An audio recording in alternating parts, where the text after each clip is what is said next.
Thank you for logging on to the Voice Sports Network for this broadcast of high school sports.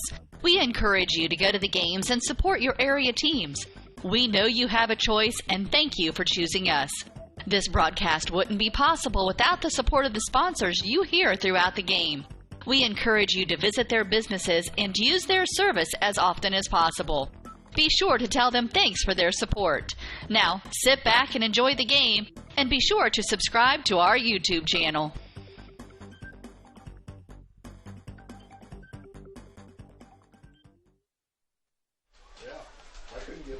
Well, good evening, Raider Nation, and welcome to WellsCountyVoice.com. I'm Kevin Sills, joined here with Todd Bonvino. Tonight, we've got the Southern Wells Raiders facing the Heritage Patriots. And yes, that is correct. The Raiders are taking on the Patriots again. Second time in the season, huh? I bet Todd's enjoying this. My favorite logo. Heritage Patriots so far in the season, 4-3. The last contest they had last week against Bluffton, they won that one 37-6. Before that, they took an Ohio team, Holgate, won that one 40-16. Lost to Adams Central 41-0. South Adams, close one there. They won that one 7-0. Woodland defeating them 9-19. Norwell, they won that contest 12-7, and then opening the season off, they get against New Haven. They lost that one 42-0. And again, for the Southern Wells Raiders, dropping a one last week. That was a very winnable game, Todd and I both thought, against Adams Central, losing that one 21-0. Raiders having three very important turnovers that really knocked them out of that ball game. Again, before that, they took on the Bluffton Tigers, won that one 41-27. Woodland defeated them 20-61. And then they had a 4-game win streak to start off the season against Park Tudor, Jay County, Fremont, and Southwood. So tonight, got a Heritage Patriots squad. I'm told that their lead running back, their better half, is actually not going to be playing tonight in this game. So Raiders have a break there on that one. But at the same time, Raiders are going to run the football quite a bit tonight, and we'll probably see quite a bit of wishbone. And eventually they start to play action off of that a little bit. What do you think, Todd? I'm curious to see the attack by Heritage, because as I look at their roster, I see 4 kids that are 312 pounds or bigger. They've got 330, 344-pound linemen. So, they got some big boys out there. We'll see if their strength is a running game or pass protection or what. I'm curious to see what kind of attack they come in with. So it looks like we've got about 6 minutes or so until game action gets underway. We'll go quick to a commercial break and be right back.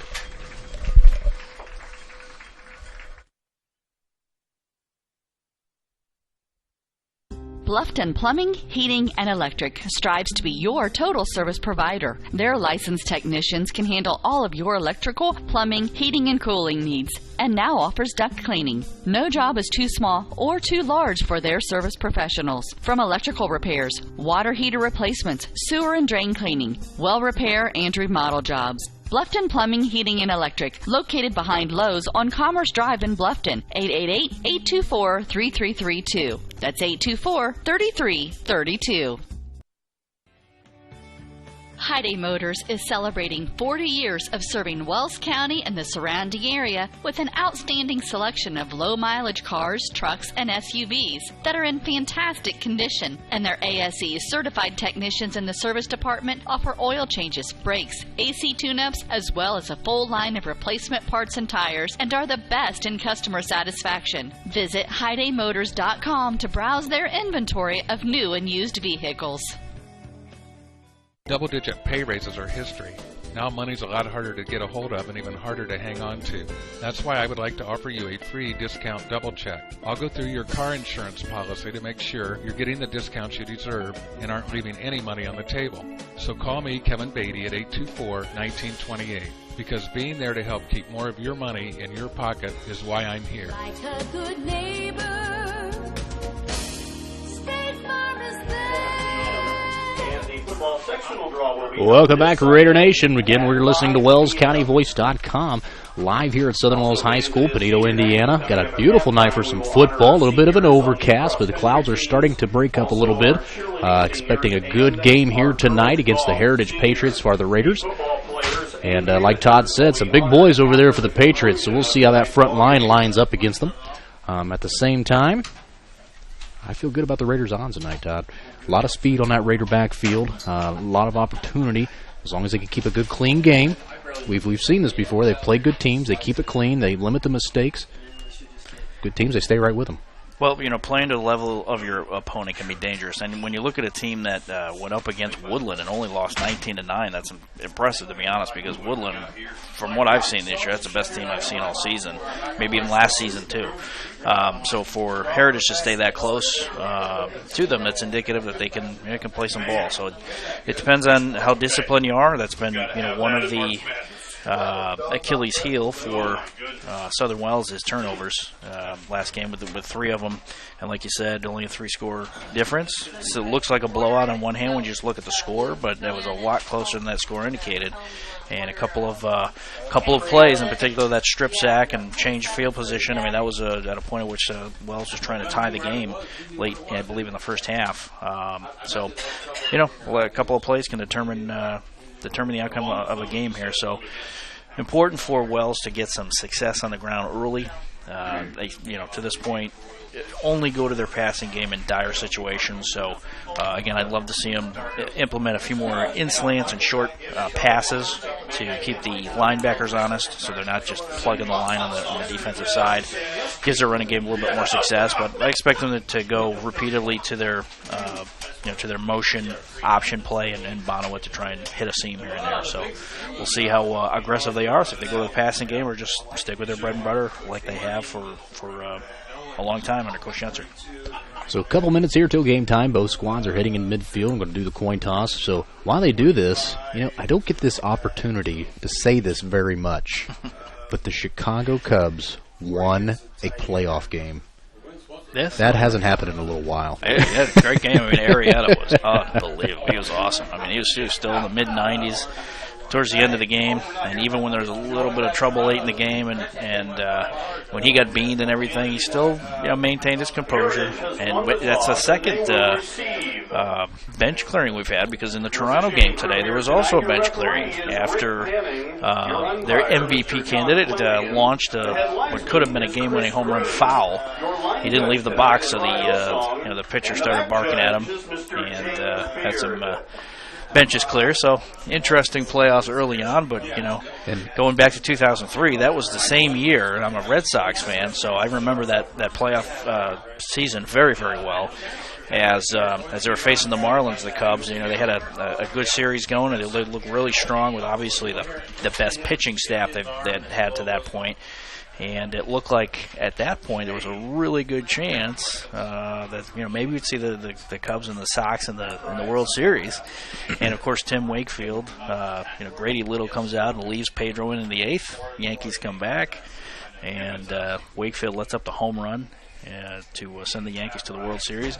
And the night before that, I think it was the night before that, was when, of course, the Bartman thing happened. I still think he gets way too much blame for that whole series. Alex Gonzalez's fault. Alex Gonzalez. And Sunday hop at shortstop. Missed it for a double play. There were like 7 things in a row that happened there. So, but in any event, it's nice to see them back. And the thing about it with Theo Epstein, I'm telling you right now, if the Cubs do manage to win the World Series, he will go down in history as the greatest GM ever. If I'm the Chicago Cubs, I give him a credit card that doesn't have a limit. Of course. There's no debate about it. The Red Sox are kicking themselves right now. They've made so many PR gaffes this season. It's hard to swallow. And a quick update from last week for those of you that listened in. The gentleman that was in the end zone, and Raiders kicking it off here. Heritage going to pick it up and fall down on it right around the 26-yard line. But last week we had a cameraman for one of the news channels, I believe, that fell towards the back of the end zone, and we were thinking maybe, he got injured, he ran into something, he tripped, maybe broke something. Talked to Ben Mann, the athletic director of Southern Wells, and apparently the gentleman has congestive heart failure and was having some problems, and his heart rate shot up to almost 300 and something. Yeah, that's wow, a lot scarier than we thought was going on down there. So, but apparently he's doing fine, he's doing well, and recovering, so good for them. So Heritage is going to set to take over here in their own side of the football field as that sun starts to peek out there.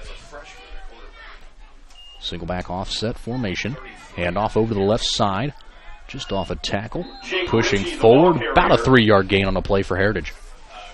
So ball brought up to about the 30-yard line. So second down and about 7.5. Well, one of the things you hope to see after last week's game is working on the defensive line in terms of swim moves and foot position and getting penetration into the backfield instead of being reactionary, because that was one of their biggest problems on defense last week. Yeah, Southern Wells really got handled pretty well by that big Adams Central front. So again, an offset formation in the backfield. 2 backs. Hand off over to the left side to number 12, the ball carrier for Heritage, Jonathan McNeil, the junior at 5'9", 182. Gets a few yards on the play. Looks like he picks up about 3, and it's going to be 3rd down and short with about 2.5 yards to go. A couple handoffs to the left side, so that's usually indicative that that side of the line is preferable. They're going to kind of, again, as usual, they're going to throw their fastball early on, see if you can hit it. So the Wells defense has to come up with a stop here, or else they're just going to keep running. Be surprised if we see some sort of counter run here. So receiver split up top, getting that offset backfield formation.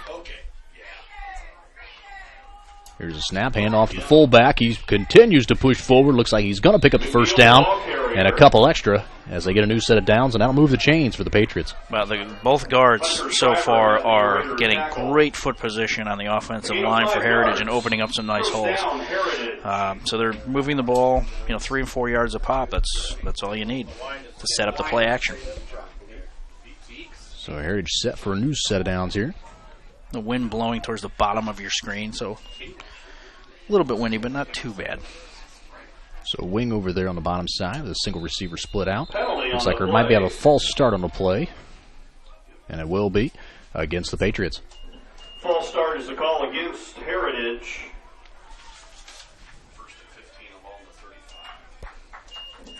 5-yard penalty. Boy, Todd, that'd be a heck of a picture over there with that sunset coming down. Yeah, okay. I took some of those when we coached football here last year. So 1st down now at 15 as a ball knocked back 5 yards after the false start penalty.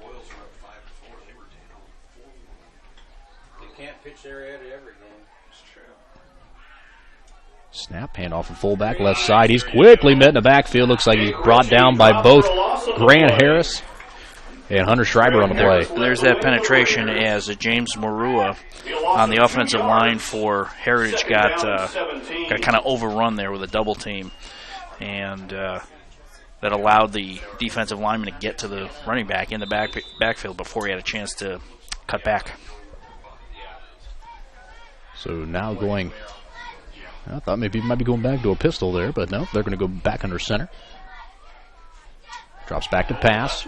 Quick slant. Drops the ball. The intended receiver, number 3, Justin Hockemeyer, the junior at 5'11". Couldn't hang on to it. Boy, right in his breadbasket, too. Yeah, got to come up with that. That would have put him at least inside 7 or 8 yards. That's if he got tackled right away.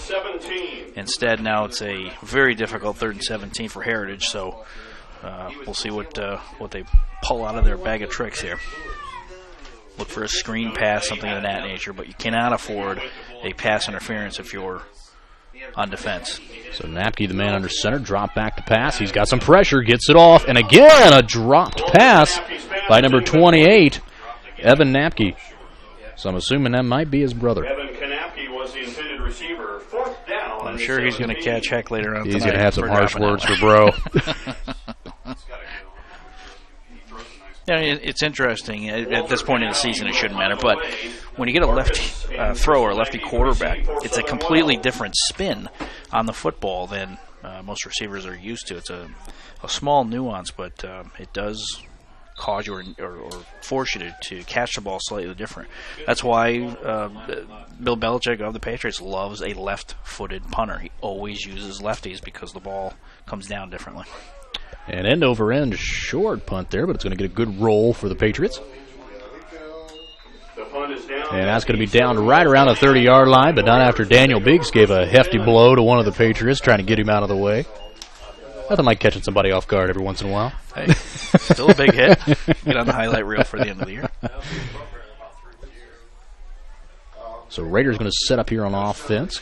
Decent starting position here, around the 30. 9 minutes to go here in the first quarter. Again, 0-0. Raiders doing a good job on defense. Penalty was a big thing to go against the Patriots there, as they were able to pick up the first down, but then were stalled by the Raider defense. Hand off left side. Can't tell who not sure if that was Trissel in there or not. And looks like it was Barkus. So they went B-gap left side, and the linebackers for Heritage coming from the opposite side pursued very well, waited for him to pick his hole, and actually waited for the lead block to get by, and then used his speed to make a hit on Barkus.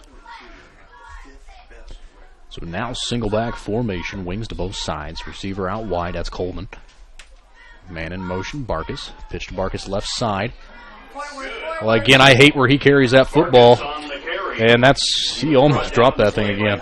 Yeah, that's just been his MO. You know, it's one of those things where you go to deliver a stiff arm, and your natural reaction is to keep the ball as far away from the defender as possible. So you almost stretch out that hand with the ball. Except that's the last thing you want to do. You want to keep it high and tight in your rib cage.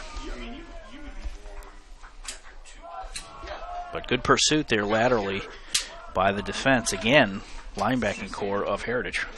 So third down, about 4 yards to go here for the Raiders on the 35. Barkus goes in motion, hand off to fullback. Good burst of speed there through the middle by Seth Trissel. That'll pick up the first down around the 45. Excellent speed coming out of the backfield. That's one of those things where in football, the guy that's running the fastest, running the hardest, tends to win the battle, regardless of size. So the momentum picked up out of the backfield is critical. You come out of there moving laterally, you have to have great agility to cut back in a zone blocking scheme. But if you're coming up through that seam with slow footwork, you're going to get crunched. So wishbone formation now for the Raiders. Hand off left side over to Barkus. Has a hole. Tripped up, though. Gets about a 5-yard gain on the play. They are attacking that left guard and tackle space. Left side of the offensive line. A gain of 5 yards. So Raiders just outside of Patriot territory. That's where maybe you run that type of play again and then run a reverse to the far side as the Wells is currently on the left hash.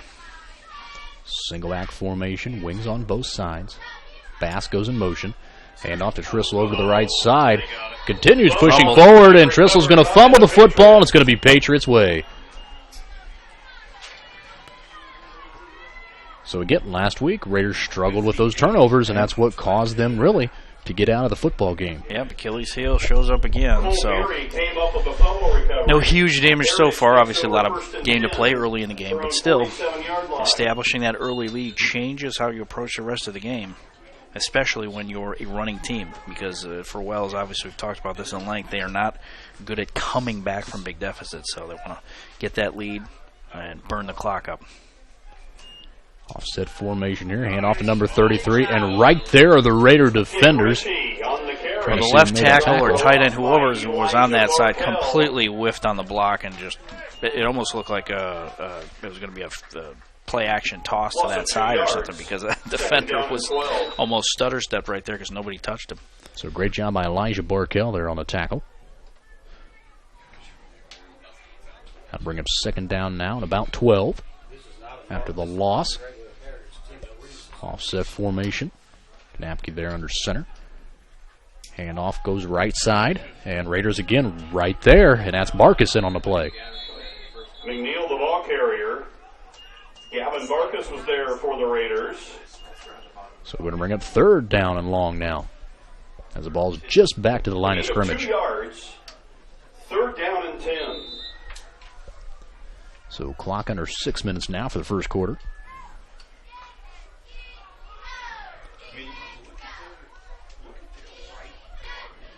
So offset formation once again.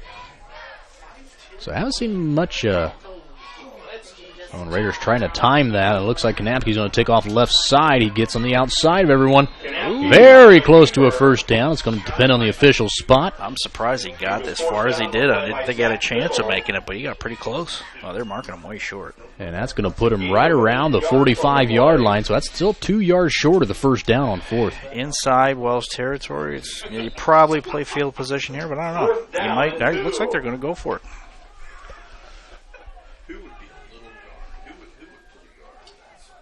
I had an all-state tailback that liked me. He probably bought you supper once in a while.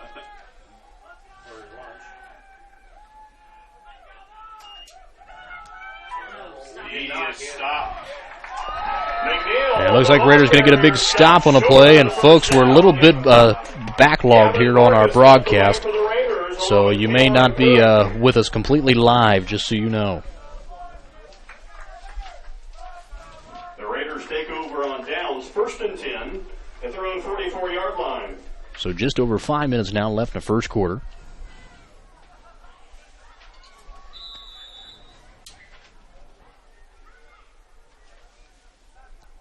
Raiders going to set up to take over on downs now.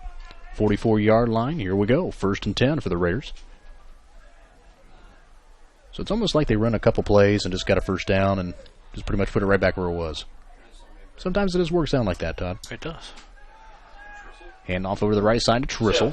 Pushes forward for a hard 3 yards. Yeah, you got popped pretty hard at the end of that play. Colberry had the stop for Heritage. A gain of 3 yards. So second down now and about 6.5 yards to go. And again, this is where Wells sets up. You know, they're on the right hash this time, so they've got their receiver split out left. And the D-back is fairly close to him, but that safety's not real deep. He's creeping up to provide run support. And if you run a long in slant, they should be open. So handoff now, left side for the Raiders. Going to pick up about 2 yards on the play. Evan Kanacki had the stop for the Patriots. A gain of 3 yards. This is that in-between space where, you know, you stick with your primary attack, which is a running game, but it's just long enough where a soft screen pass might work well here. So single back formation, Manamokas pitch to Barkus. He's going to get met in the backfield very quickly, and that's going to be a loss of about 4 yards. By Evan Kanacki. Well, this is presenting a bit of a conundrum here because Heritage defense is playing pretty The good. loss of 3 yards. They're not allowing Down and 7. the running game to really take flight. So 4th and long here for the Raiders with about 7.5 yards to go. Let's see what they decide to do. They are going to punt it. As Huffman back to punt. Been very good on the season punting the football. Evan Huffman will punt it away. Matthew Meredith back deep to receive for Heritage. Everybody makes fun of punters, but I tell you what, I'd be a punter in the NFL if I could. Never get hit. Play 3 or 4 plays a game. Make $1 million. So Huffman, a decent kick, gets a good Great bounce, roll. and that'll push down inside the 10-yard line. Where the Raiders will take over on defense, and Heritage will come out on offense.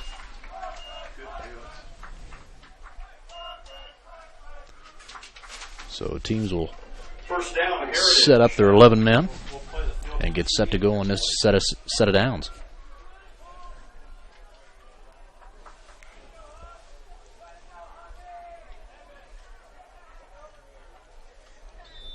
Royals beat the Astros 5-4. Wow. First home team to win that. So just around over 3 minutes left here in the first quarter. And nobody really getting anything rolling on offense yet. 33 up the middle. Jake Ritchie, the ball carrier. And it looks like Ritchie, the ball carrier there for the Patriots. Cameron Cook on the stop for the Raiders. And he picks up Gain of about 2 3. yards. Second down and 8.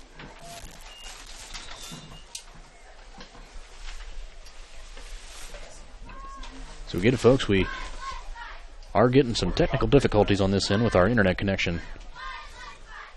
And hopefully we're still broadcasting, but I'm not sure.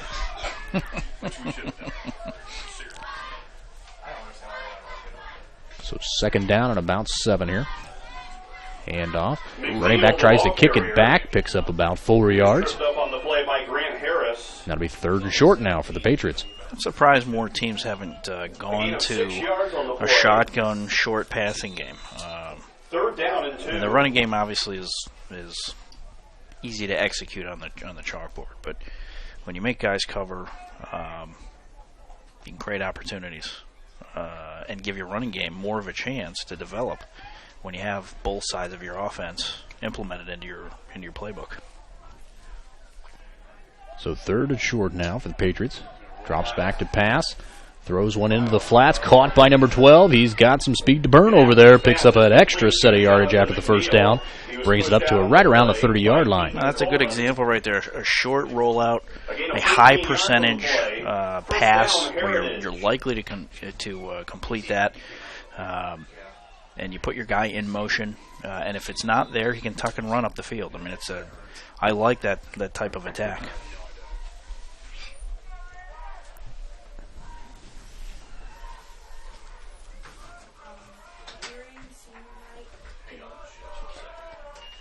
First down here for the Patriots. Handoff over the right side. Raiders are all over it. On the carry, drop for a loss by Briar Beeks, along with Gavin Barkus. A loss of 3 yards, second down and 13. During senior night, can you say that my brother is escorting me out on the track because my dad's at work? Yes. Yep, I can do that. Is your mom here? Yeah, my mom's here. Okay. So offset formation now for the Patriots. Second down and about 13. Trying to cut back inside is the ball carrier. McNeil, the ball carrier. McNeil picks up about 2 yards and almost gets back to the line of scrimmage. Seth Trissel and Bryce Bonowit had the stop for the Raiders. So that's going to bring up third down and long here for the Patriots. A gain of 1 yard on the play. Being about 11 to get that first down. Well, the final minute here, the first quarter already, so if Wells can come up with a stop here and get the ball back, they'll have decent field position. Knack drops back to pass. Picks up the first down after he runs over his own player. And again, the same type of thing. Short rollout, hits a big receiver, and then lets him go one-on-one against his defender. Even as the safety came over to help, he still was in position to get enough yardage to convert for the first. So it looks like they're going to have a timeout on the field by Southern Wells as they take a timeout. So will we. We'll be right back.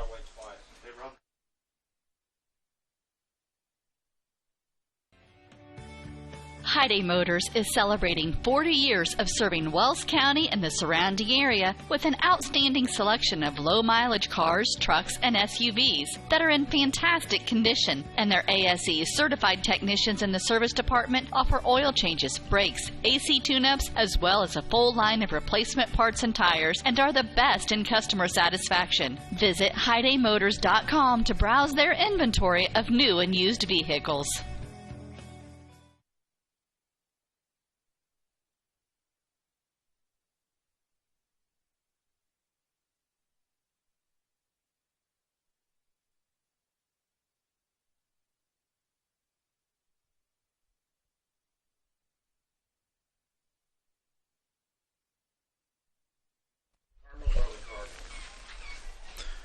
So we're back here at Southern Wells. Final minute of the first quarter here, about 38 seconds left. And first and 10 for Heritage as they converted on a third and long and a rollout to the left. Pass completion, sitting on about the 43 or so. Handoff to the right side. Has a gap, hits a seam. He's got a first down, and he's still going. He breaks free, and he's going up the left sideline, along the hash, down the sideline. He is going to score. Touchdown, Heritage. Heritage touchdown. 6-0, just like that. So a couple of broken tackles there. Again, good footwork by the guard and center for Heritage, who opened up a nice big hole. Running back got some momentum and speed in there, hit a couple of tackles, spun off, and they just could not bring him down. And once he broke free about the 45 of Southern Wells, he took off towards the left hash down the sideline, and they could not catch him. So Heritage will elect to kick.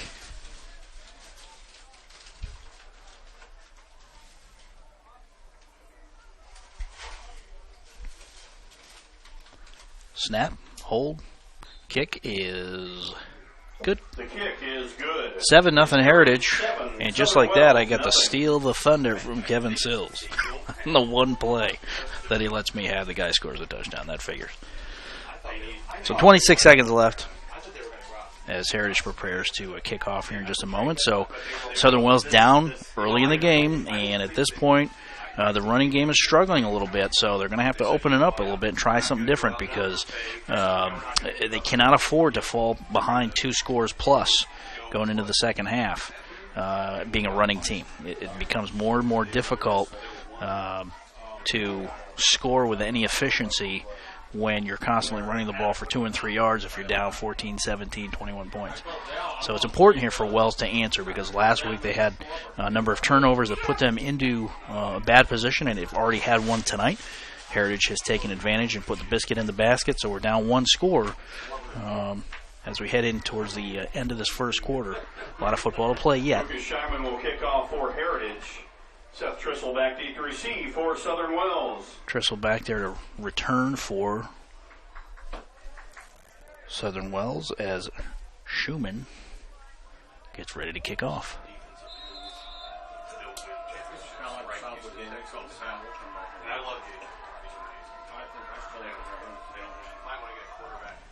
And kicks it deep to the left hash of Southern Wells. Takes it up to 20, 25, crosses the 30, got some room, takes a hard hit about the 32-yard line, gets taken down by number 10, Joel Deakins, with a big hit. So there is an injured player here for Southern Wells trying to make out the number. I think he just took a hard shot, 25, which is Cody Bass. So he comes off a little shaken up, but he appears to be okay. At their own 33-yard line. So the Raiders down 1 score. 20 seconds left first quarter. They'll start out about the 32, almost the 33. Wishbone formation, receiver to the left, Bonnewood under center. Heritage shows blitz right up the gut. And Barkus breaks the first tackle. I believe that is Barkus. Gets out to about the 36 or so. About a 3 or 4 yard gain. So 2nd and 5 it'll be. And that will do it for the first quarter here at Southern Wells, as the Heritage Patriots take a 7-0 lead into the second quarter.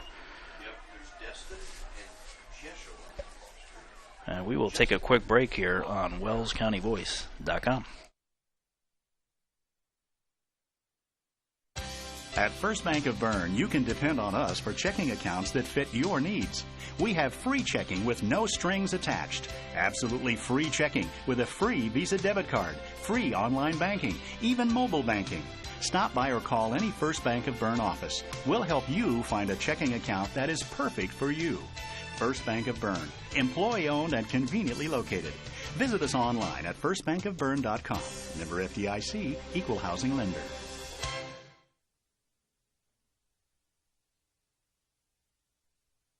The Big Philly Cheesesteak. Every meat lover's dream. With lots of steak smothered in melted cheese, it's easy to see why this classic is the taste that Philly is so proud of.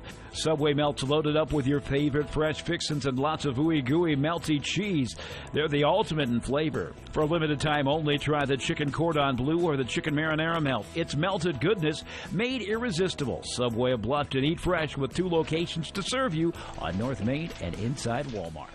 So to start the second quarter here, Southern Wells goes left B gap. Barkus gets hit at the line of scrimmage, so no gain on that.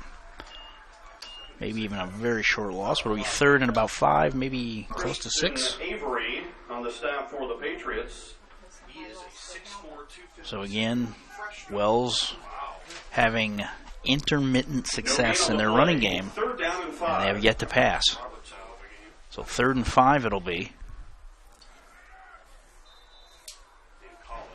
for Wells. And at this point, Heritage starting to recognize the fact that there's been virtually no passing game, so they are sending the middle linebacker right up the A gap in a blitz.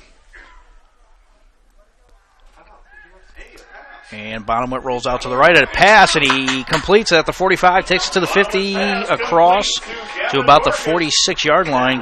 Barkus with the reception, and a very short rollout to the right for Bonnewood, who hit Barkus on basically a 5-and-out pattern. And there's the passing game, providing a little bit of a spark. So they cross over into Heritage territory on the Heritage 46-yard line, 1st down. Early second, 7-0 Heritage. So they'll line up in shotgun, wide receiver to the left. Southern Wells on the right hash. Bono went under center. Here's a snap. Handoff to the left side. Barkas out to the line of scrimmage on the left side. Gets taken down. Could not escape the tackle. It'll be a very short game, about 2nd and 9. A gain of 1 yard, 2nd down and 9. Looked like he might have had some space, but the defensive lineman for Heritage on the right side showed some quickness there, tracking him down.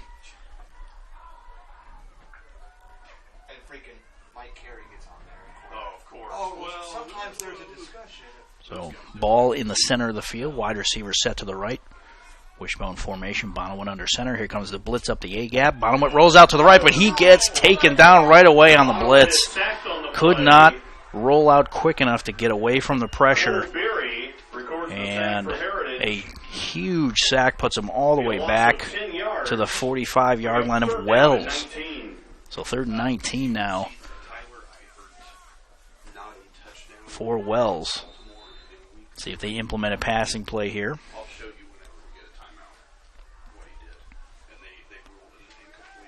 Will Heritage blitz to try and get some pressure, or will they drop back and play coverage? My guess is they'll play coverage, but we'll see. There's motion right to... Oh, and he gets taken down in the backfield right on the handoff at virtually no time. Trissel gets crunched, tackled about the 40-yard line, so it'll be 4th and a mile here, and Southern Wells will be punting. Heritage a chance to take a 2-score lead in the second quarter.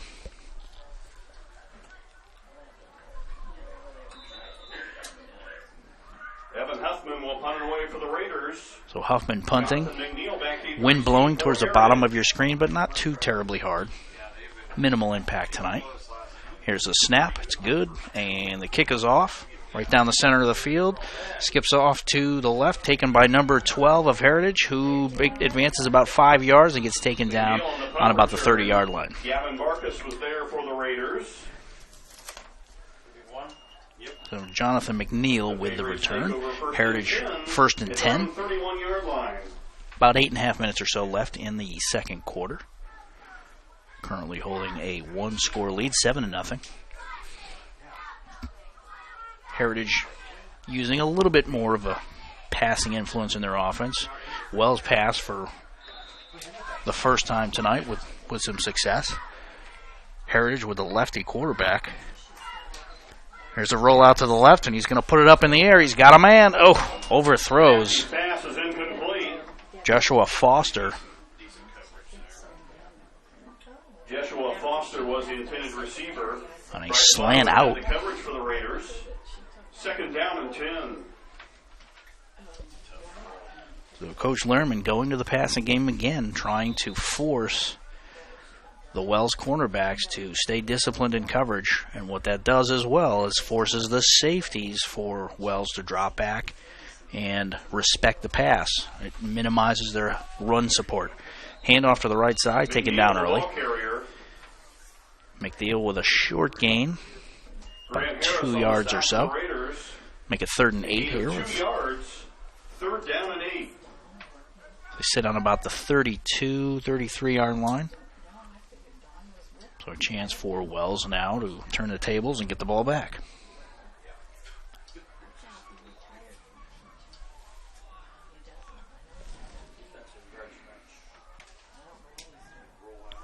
Knapke tosses it. Oh, and there's a completion. But the receiver gets Aunt Jemima pancaked on the reception, and he is still down. That was a really tough hit. It was a legal hit, but for Jonathan McNeil, the way he landed was just unfortunate. He got hit right after he caught the ball, and the momentum of the defender, before the receiver could get his feet down, all of his weight and the defender's weight went into the ground on his back. So he gets up and he walks off. He seems to be okay. Maybe a little rib cage, got the wind knocked out of him. But in any event, the completion was short, and as a result, Heritage will punt the ball back to Wells here in a 1-score game about halfway through. You know what you call a hit like that, Todd? Widowmaker. Widowmaker. Although if he's married at this point, you got to question the parenting. So just under 8 minutes now here in the second quarter, and apparently we're still going on here. Again, we're having some technical difficulties on this side, but hopefully we're still broadcasting out there as I tried to fix through things. And it looks like ball going to be punted away to the Raiders, and it's going to go out of bounds. So it's going to be a very favorable spot here for the Raiders to start things out in the second quarter with about 7.5 minutes left to go. So both squads get their units out here. Todd, how'd the play-by-play go? Did you enjoy it? Well, you know, like I said, I got to steal your thunder. You tossed it over to me in the first play. The guy scores a touchdown, so somebody likes me upstairs. I don't know. Raider fans don't like you very much. That's because I'm from Boston. They know I hate the Colts. So Raiders lining up on offense. Very good field position to start things out at right around the 44-yard line.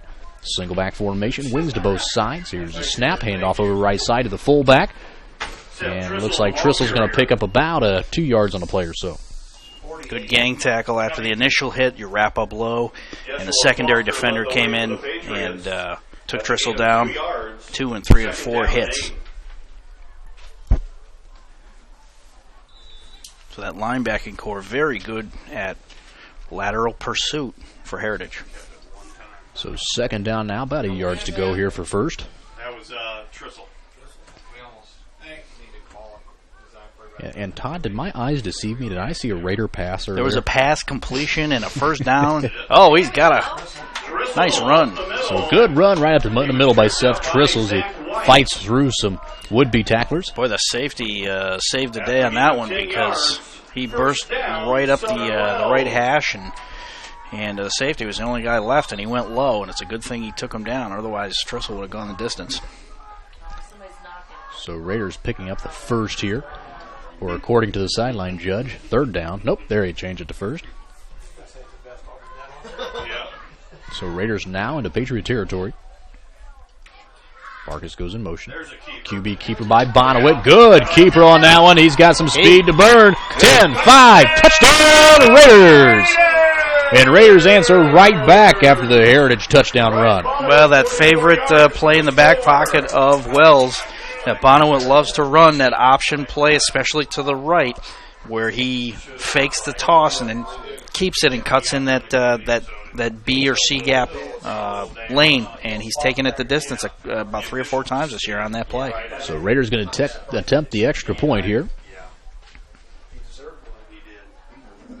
Elijah Barkell will attempt the extra point. And part of what led to that success, I think, was a change in their formation, going to the double wing instead of the wishbone. And don't discount the importance of this kick. So Barkell's kick is up, and it's blocked. The kick is blocked, and it's no good. So Raiders have struggled pretty much the whole year on the extra point.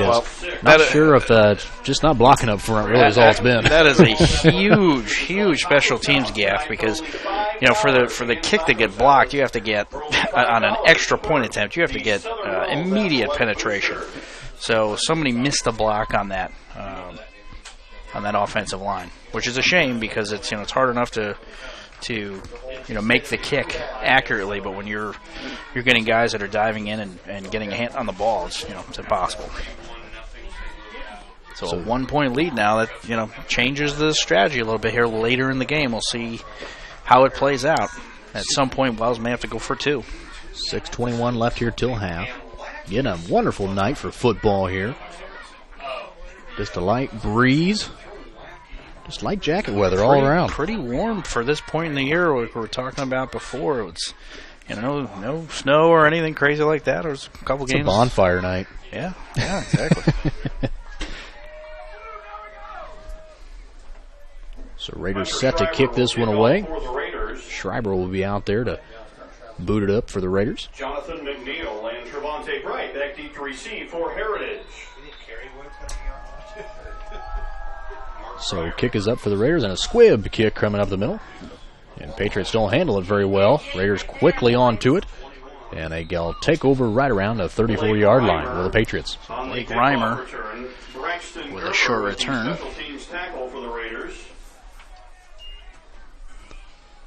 So 6:15 left till half.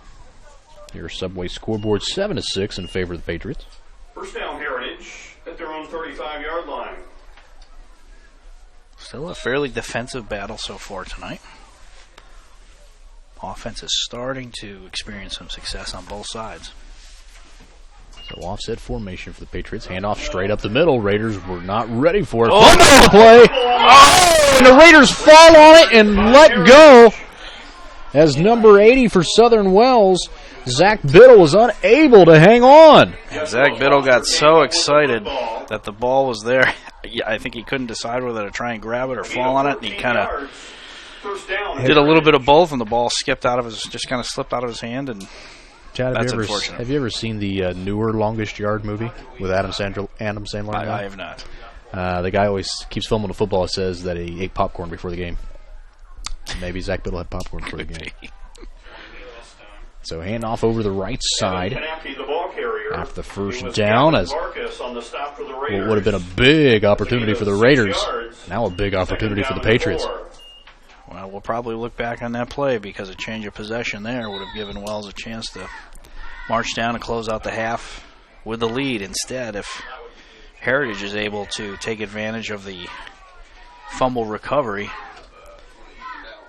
and put the puck in the net here, we'll have a very different approach to the second half.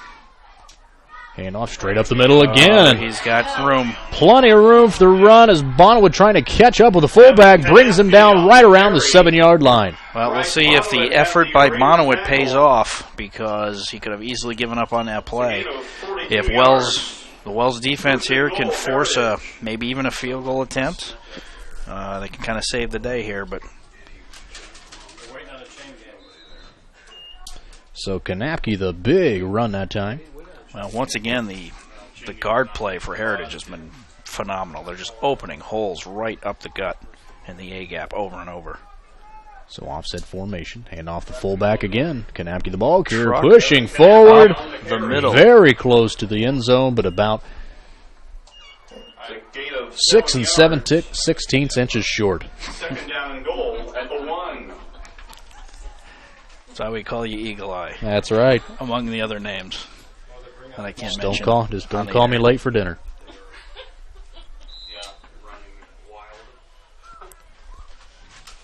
So 4:30 now left in the second quarter.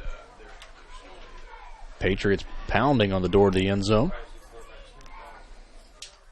And quick handoff, and Raiders are right there. I don't think he got in. Nope, he's short. It was Grant Harris on the stop. So for the they Raiders. tried to run the same play that they've had two big run plays on. Raiders ready for it that time. No gain on the play. Linebacker blitzed the A-gap there, and two guys met the Third ball down carrier. and goal for Heritage. Todd, that play should look really familiar when we coached Pee Wee. That's Ball State. Quarterback flipping the other way, handing off right back to the fullback.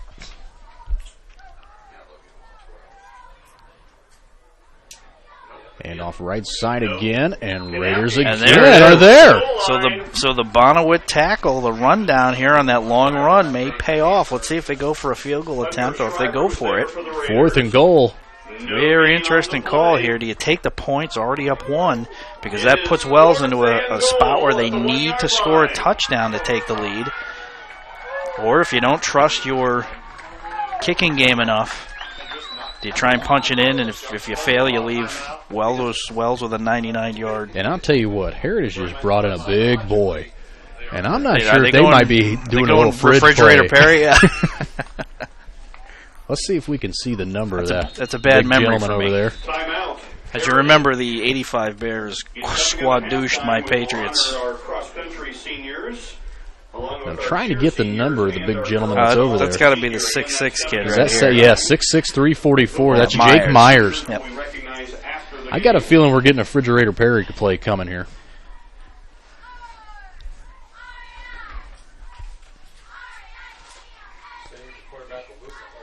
You know, I'm a Pats fan, and that even brings up a sore memory for me that Walter Payton did not get the football in that situation.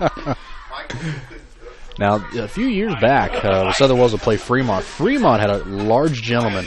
I believe his name was Austin Wells, and I just remember that name because this is a big boy, and he was probably easily over 400 pounds. And every once in a while, they give him the football, and he would just run over Raider players. Wasn't a fast kid, but he's just so big, you can't bring him down. I saw a thing, an article on a kid in high school. He's 7 foot. 7 Yep, foot. I saw that. Thinks he's going to play in the NFL. A man too tall. versus child. Right. He could be too tall. Yeah, right. So let's see. Here he comes. Let's see if maybe that's what the coach has up his sleeve here. And Heritage making a call for 12 men on the field because this kid is big enough to count twice. 4th and goal for Heritage. Nope, they're going to line him up on a line. I bet they run the ball right at him. Yeah, they're going to overload. Do they dare bootleg? Oh, an interesting call here. So offset formation, QB keeper, and they're going to give it to him. That was very close. It was. They kind of went a little misdirection, sort of a deceiving lineup, and just went sneak, and he almost didn't make it. So 6 points thrown up there for the Patriots. Now 13-6 on your Subway scoreboard. So again, the special teams comes into play here because if Wells can get a little luck here, or get a block. So that's an interesting formation there for an extra point. Yep. Well, we haven't seen that too often. Kick is up. Looked pretty good for my house, and it is. It'll be 14-6 on your Subway scoreboard. Todd and I will be right back.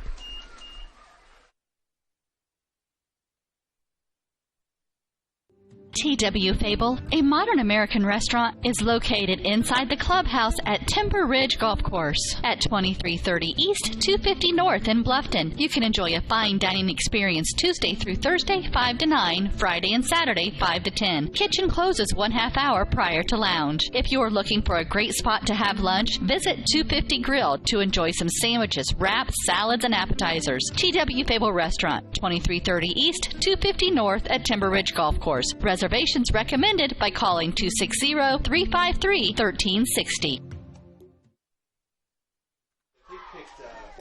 Welcome back, Raider Nation. We're here in Pinedo, Indiana at Southern Wells High School. Raiders trailing at 13-6 on, or excuse me, 14-6 now on your Subway scoreboard. So, and again, Todd said it earlier, fumble opportunity for the Raiders. Couldn't come up with it. Yeah, that's basically 2 turnovers. So kickoff deep by the Patriots. Trissel back to receive. He gets it around the 5.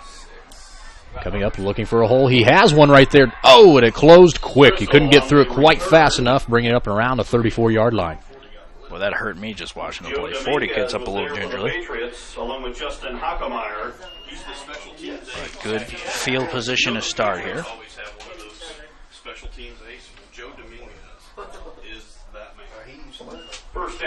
So now under 3 minutes till half. And it looks like our internet speed might have finally picked up here, Todd. I think we hooray. Might be going here. Somebody hit the throttle and we're going again.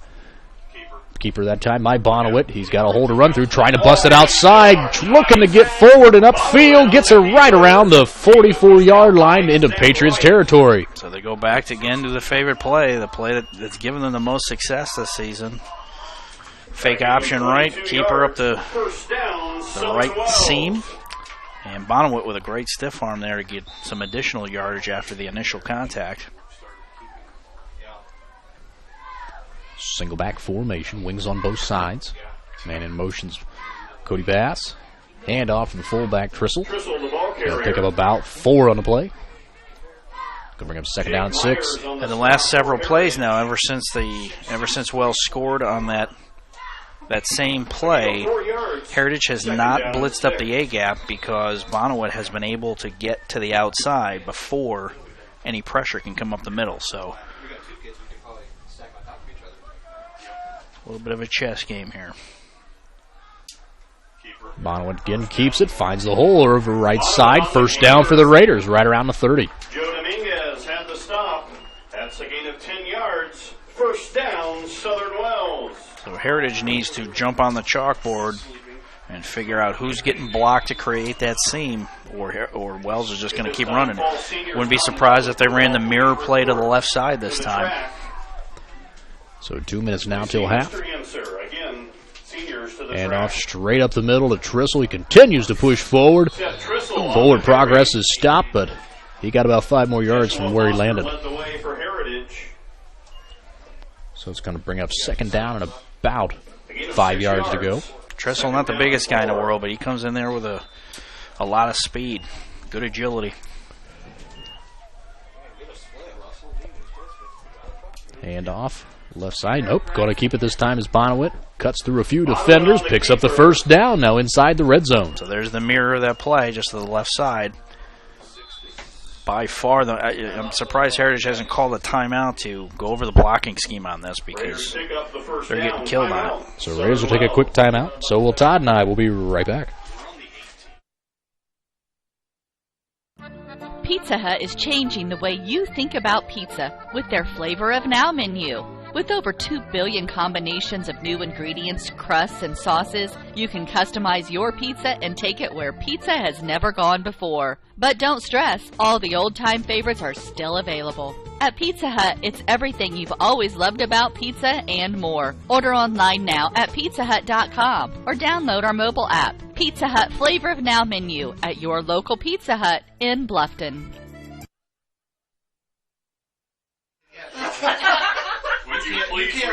Welcome back, Raider Nation. 1:26 left here till half. Raiders are driving inside the red zone.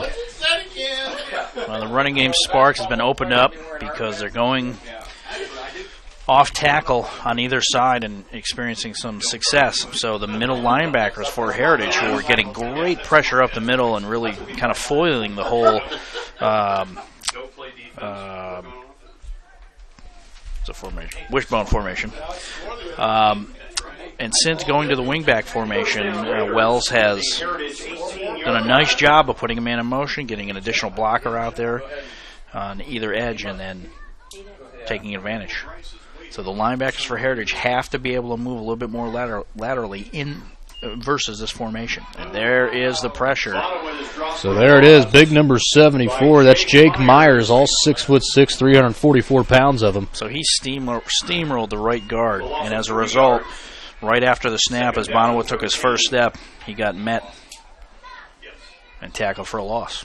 So just over a minute left here, plenty of time. Trissel, the ball carrier. And Trissel not picking up anything on a play, so Raiders stalling now on the big drive they had going. He may be injured here. Christian Avery had the stop for the Patriots. Officials timeout. So it looks like Briar Beek's going to come in now for the Raiders.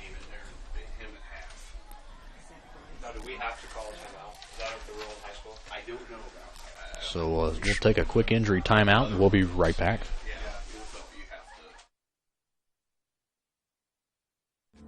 Hi, this is Dale from The Voice Enterprises. For countless years, I struggled with back pain, and more often than not, the doctors would just prescribe pain meds, which would just dull the pain. It wasn't until I was referred to Indiana Physical Therapy that I truly experienced pain relief. The professionals at IPT showed me the correct exercises and stretches for my problems, and my back pain began to fade away, and as a result, my entire body began to feel better. Indiana Physical Therapy's highly trained professionals treat all types of injuries and ailments and accept all insurance. For more information on IPT or to schedule an appointment, call 824-0522 or visit indianapt.com. Welcome back, Raider Nation. Trissel looks to be okay. Walks gingerly off the sideline, so probably just twisted something there. Well, that may limit him, though, because his key offensive strength is his agility. If he's unable to cut due to a knee or an ankle, that poses a problem. So just as we come back, Heritage calls a timeout. 43 seconds till half. We'll be right back. T.W. Fable, a modern American restaurant, is located inside the clubhouse at Timber Ridge Golf Course at 2330 East, 250 North in Bluffton. You can enjoy a fine dining experience Tuesday through Thursday, 5 to 9, Friday and Saturday, 5 to 10. Kitchen closes 1/2 hour prior to lounge. If you're looking for a great spot to have lunch, visit 250 Grill to enjoy some sandwiches, wraps, salads, and appetizers. T.W. Fable Restaurant, 2330 East, 250 North at Timber Ridge Golf Course. Reservations recommended by calling 260-353-1360. Welcome back, Raider Nation, here at Southern Wells High School. Raiders trailing at 14-6, but trying to going into that red zone, but really have stalled now in this drive. Well, 3rd and long here. Will they go to a pass? And Beeks now into fullback for Seth Trissel. And I like what Heritage is doing. They're putting a safety over on that side. And a lot of defenders there in the backfield, and that's going to be a sack, and they'll bring a 4th for the Raiders. And that's where you need to audible out of that, because as the safety drifted over towards the side of the field where your receiver is, if you're not going to throw it to him, if you don't feel comfortable, if you're not going to run a pass down the sideline, worried about coverage over the top, then you got to audible out of that play. So, Todd, we got a little bit of time here at the timeout. Did your fantasy team get a victory last week yet? I haven't won a game since 2014. So, yeah, I'm struggling just a little bit. Yeah. So it's that side of the sports world has not treated me kindly this year. Well, I'm 3-1. I'm doing well. And yeah, that's pretty much it.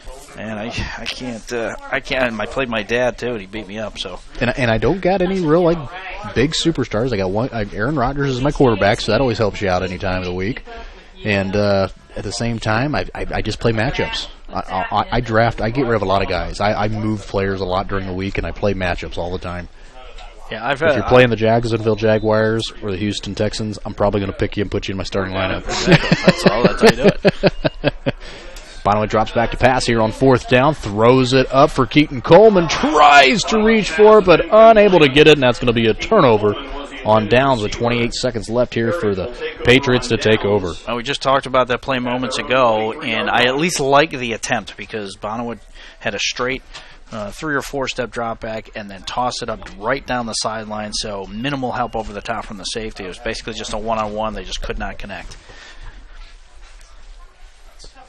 So a tough break in terms of not putting any points on the board because you had a chance to close the gap here. So see if the Patriots just try to run one here and see if something happens, or they're just going to go ahead and kneel it. Go into half with the lead. So the clock's going to tick down. No timeouts called, and we'll go into halftime. 14-6 in favor of the Patriots, and it's senior night here at Southern Wells High School. So we'll let you listen into some of those festivities, and we'll be right back with some halftime stats. It's Heritage Sports. Indiana is filled with fabulous golf courses that offer a variety of experiences and are as diverse and distinct as the regions they're in. And there is one right here in your backyard that you shouldn't miss. Green Valley Golf Club, located at 2635 East, 150 North in Bluffton. You deserve a little time on the greens, so book your tee time, brush off your spikes, and get ready to play. Green Valley Golf Club, located at 2635 East, 150 North in Bluffton, just east of the Stone Quarry. Autumn Stevens. Autumn is the daughter of Jason and Kelly Stevens. She has been on the cross-country team for 4 years, a football manager for 1, cheerleader for 1, and softball for 3 years. She has also been a member of the biology club for 3 years, Sunshine Society for 1 year, and student council for 4 years. Autumn's favorite memory was going to regional for cross-country in 2012 and the team campout this year. After graduation, Autumn plans to become an elementary and special needs teacher, but is undecided what college to attend. Autumn Stevens. And our other cross-country senior is Will Westfall. Will is the son of Aaron and Laura Westfall. Will has been on the cross-country team for 2 years, football team for 2 years, wrestling for 1 year, and track team for 3 years. He's also been a member of Campus Life for 3 years and FFA for 1. Will's favorite memory was going to Steak and Shake with the team. After graduation, Will plans to attend Ivy Tech and study HVAC. Will Westfall. And now let's meet your cheer seniors. First is Chloe Maddox. Chloe is the daughter of Mitch and Holly Maddox. Chloe has been a cheerleader for 1 year, on the cross-country team for 3 years, and track team for 2 years. She's also been a member of Campus Line for 4 years, student council for 3 years, FCCLA for 2 years, Sunshine for 1 year, and biology for 1 year. Chloe's favorite memory was cheering for a winning team. After graduation, Chloe plans to attend college but is undecided on her major. Chloe Maddox. And our other cheer senior is Michaela Smith. Michaela is the daughter of Michael and Trish Smith. Michaela has been a cheerleader for 4 years, on the basketball team for 2, and the track team for 1 year. She's also been a member of National Honor Society for 2 years, Sunshine Society for 2 years, and Biology Club for 1 year. Michaela's favorite memories were getting to spend time with the girls away from cheerleading and having her mom as coach. After graduation, Michaela plans to attend an Indiana college to pursue a degree as a nurse practitioner. Michaela Smith. And our Lone Girls Golf senior is Reese Menier. Reese is the daughter of Scott and Robin Menier, and she's being escorted tonight by her brother Gage. Reese has been on the golf team for 4 years and the track team for 3 years. She's also been a member of Sunshine Society for 2 years and Biology Club for 2 years. Reese's favorite memory was making it to regional this year. After graduation, Reese plans to attend college to pursue a career in pediatrics or trauma nursing. Reese Menier. In Raider Nation, let's give one more huge round of applause to your Raider senior fall athletes in cross country, cheerleading, and girls golf.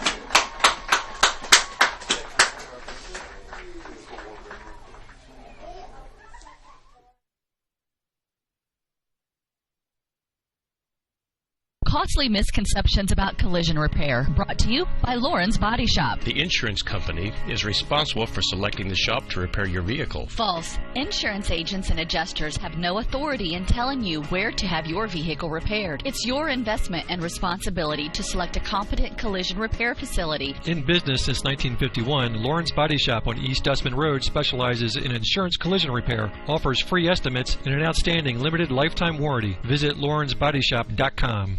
At First Bank of Bern, you can depend on us to make personal banking easy. That's right, easy. With free online banking, a free bill pay service, a free Visa check card, free mobile banking, and of course convenient locations and ATMs. Actually, our employee-owned community bank has been making life easier for our customers since 1891. It's what generations of folks have come to expect. For personal banking, you can depend on us to make it easy. First Bank of Bern. Bern, Bluffton, Decatur, Kokomo, Peru, Portland, and Van Wert. Member FDIC, Equal Housing Lender.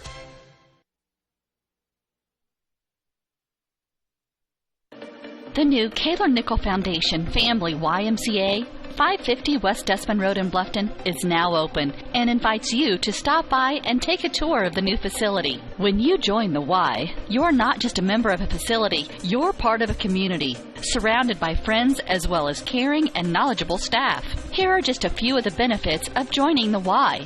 Unlimited participation in group exercise classes, free childcare while you work out, and free private health and wellness consultations. You don't want to miss out on all your local YMCA has to offer. To learn more, visit fwymca.org.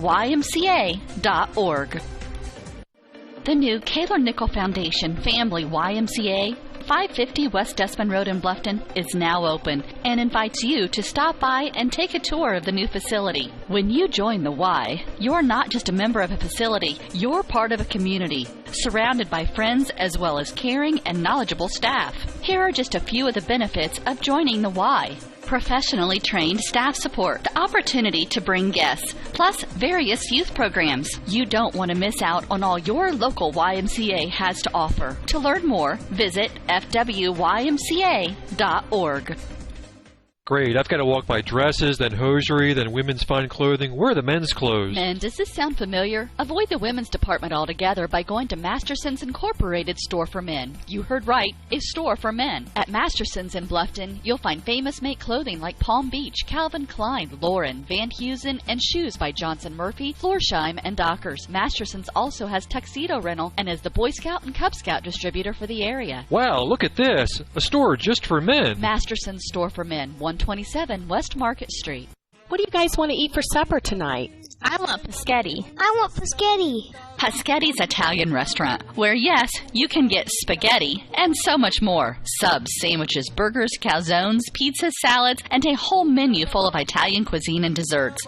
Paschetti's restaurant is conveniently located at 229 West Market Street in Bluffton, and they're open for lunch 11 to 4, 7 days a week. Fine, we'll go to Paschetti's, but I want some garlic knots. Paschetti's, open Monday through Thursday 11 to 9, Friday and Saturday 11 a.m. to 10 p.m., and Sundays 11 to 8 p.m. Paschetti's Italian Restaurant, 229 West Market Street in Bluffton.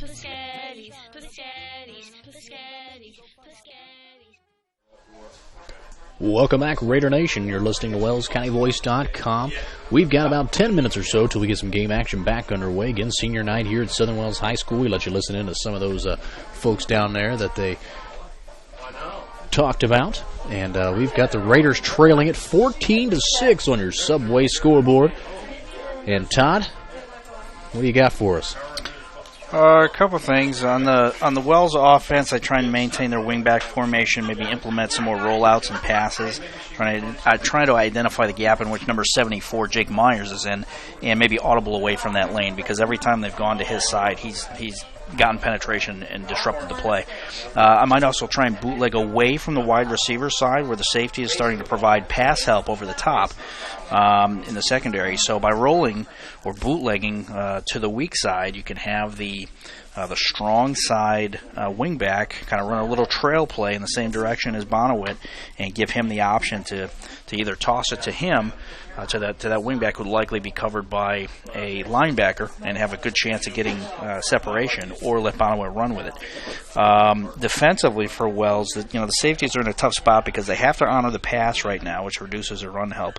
And the passing game has been just effective enough to force at least one of them to stay deep. So that running game is just tearing Wells apart right now. I mean, you got to try and blitz in that A gap. There's just too many long runs up the middle that have been allowed by the defense. So you got to try and disrupt that and force them into a longer passing game, get some more third and longs. The corners for Wells, I would have them play a little bit tighter, a little bit more of a bump and run to disrupt any pass lanes for a Heritage, but you've got to stop that run up the middle first and foremost. It's not Heritage doesn't have a huge lead or anything, but they are dominating the line of scrimmage when they're on the field offensively. For Heritage's offense, I would try and maintain the short passing game that they've had in place and continue to force the safeties to stay deep. Again, the guards are dominating that offensive line, so I'd run A-gap until Wells finds a way to stop it. You can run some really good play action with in-slants that'll catch the safeties flat-footed. So if the receiver just uses a swim move and gets that inside position on the cornerbacks, boy, they can do some real damage. Heritage defensively right now, the only thing that's causing them any significant difficulty is that bread and butter play that Wells likes to run with the option play to either direction really, but kind of off tackle where Bonawit keeps. So, if I were Heritage, I might either put a spy or try and overplay that outside gap or lane, because right now Wells has more or less abandoned the A-gap run because of the blitzes that were taking place by Heritage early on in the game. Heritage has kind of backed off of that because Wells is running more of a lateral offense as opposed to right up the middle. So you have to change your defense a little bit. If you're not going to blitz up the A-gap and they're not going to run there, that's fine. But you can't let Bonawit run all over you either. So I'd overplay the outside and try and get good foot position by lining up in more of a gap type of position on the line. So, Wells is in position to certainly come back. It's not a big deficit, and they're moving the ball, but it feels like it's almost a one-hit wonder. That's the only play that's been successful. You've got to open up the offense a little bit, use some passes, some short passes in your offense, and that will make the defense less aggressive on your run game, and that helps you in both sides. So, interesting matchup here in the second half. We'll see what adjustments are made. So about 7 minutes or so till we'll get some game action underway. We'll go ahead and send you another break, and Todd and I will be right back.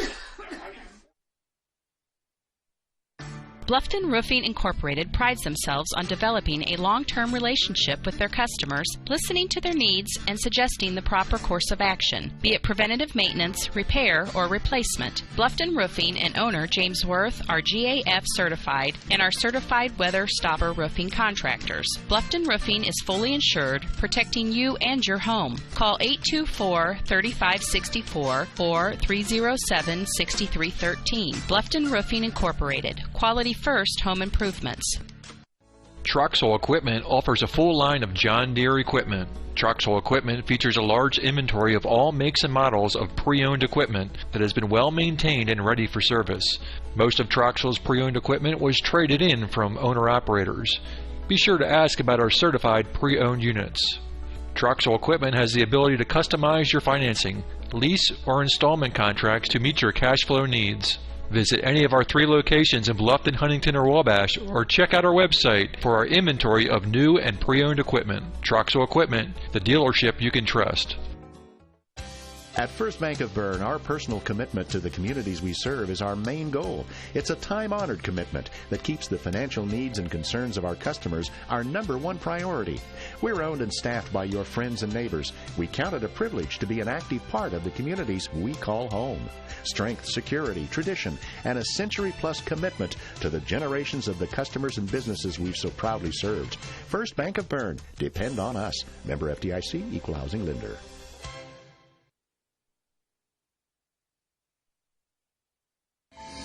This is your moment. Explore the University of St. Francis. Known for our quality academic options and dedicated professors who practice in their fields, you will discover the perfect program to fit your interests and goals. Hands-on experience with internships, clinicals, and co-ops makes a USF education a great value and investment into your future.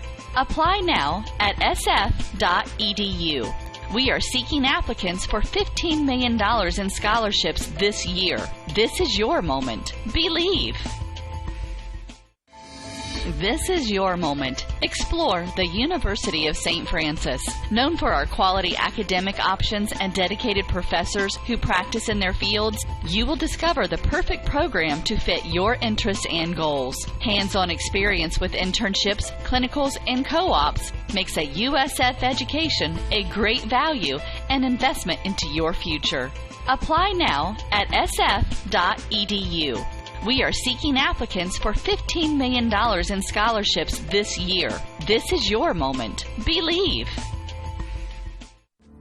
Hi, this is Dale from the Voice Enterprises. For countless years, I struggled with back pain, and more often than not, the doctors would just prescribe pain meds, which would just dull the pain. It wasn't until I was referred to Indiana Physical Therapy that I truly experienced pain relief. The professionals at IPT showed me the correct exercises and stretches for my problems, and my back pain began to fade away, and as a result, my entire body began to feel better. Indiana Physical Therapy's highly trained professionals treat all types of injuries and ailments and accept all insurance. For more information on IPT or to schedule an appointment, call 824-0522 or visit indianapt.com. Bluffton Plumbing, Heating, and Electric strives to be your total service provider. Their licensed technicians can handle all of your electrical, plumbing, heating, and cooling needs, and now offers duct cleaning. No job is too small or too large for their service professionals. From electrical repairs, water heater replacements, sewer and drain cleaning, well repair, and remodel jobs. Bluffton Plumbing, Heating, and Electric, located behind Lowe's on Commerce Drive in Bluffton, 888-824-3332. That's 824-3332.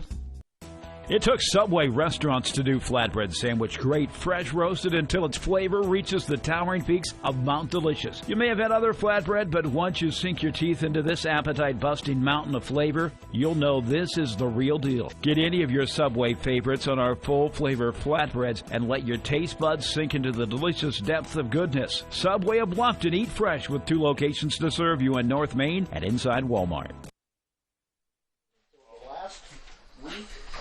Welcome back, Raider Nation. We're here live at WellsCountyVoice.com. Again, I'm Kevin Sills here with Todd Bonvino. Raiders trailing it 14-6 on your Subway scoreboard. Both squads doing a little calisthenics and some stretching out there, getting ready to go. We're going to have some football action here in about a minute and a half. So Todd's there, had his keys there at the halftime. And again, Raiders, well, it's starting up at the front line. Raiders really can't get anything growing up the middle. They've now turned to Bonowit, doing a lot of keepers on the option play to the outside, have had a little success, but now Heritage again is starting to get penetration and get in the backfield before he can even do that. Yeah, again, you got to, like against any good defense, you got to identify where they're getting penetration and go away from that. 74 is a big boy, 6'6". He's getting back there, so you got to try to minimize the number of times you go in his direction, force him to run laterally. Interesting during the warm-ups here, Trissel wasn't really doing a whole lot of movement. He's really kind of standing still, so I'm wondering if he's going to participate or not. I'm not sure what his injury is. He doesn't appear to be wrapped up or anything, but he just looks kind of ginger right now. So we'll see if he's able to contribute. Again, like I talked about, you got to try and create ways to put the ball outside with one-on-one situations as opposed to trying to run up the middle against a brick wall. So we'll see what adjustments they make, if any, or if they're just going to try and stick with Bonowit. But if you implement a short passing game, you can really make your running game more effective. So big possession here to start the second half, because if Wells comes up empty and Heritage goes down and scores, now you're really in a tough spot. So halftime is now officially over. Second half will get underway here. Heritage set to kick the ball off back deep for the Raiders. And looks like Gerber back there set to receive. You didn't ask me what the highlight of my week was. What was your highlight? When A-Rod called in for his tea time. Always good to see the Yankees lose. That should just be a national pastime of itself. Kick is back. It's a little bit short. Raiders going to field it early. And I believe that's Gavin Barkus returning it. Gets it up to about the 34-yard line, and Raiders will take over on offense. Joe Dominguez with the special teams tackle. So very active Joe Dominguez with another tackle tonight. He's had some big hits. First down, Raiders at their own 34-yard line. So Bonowit having some conversation here with Coach Yenser before he heads out.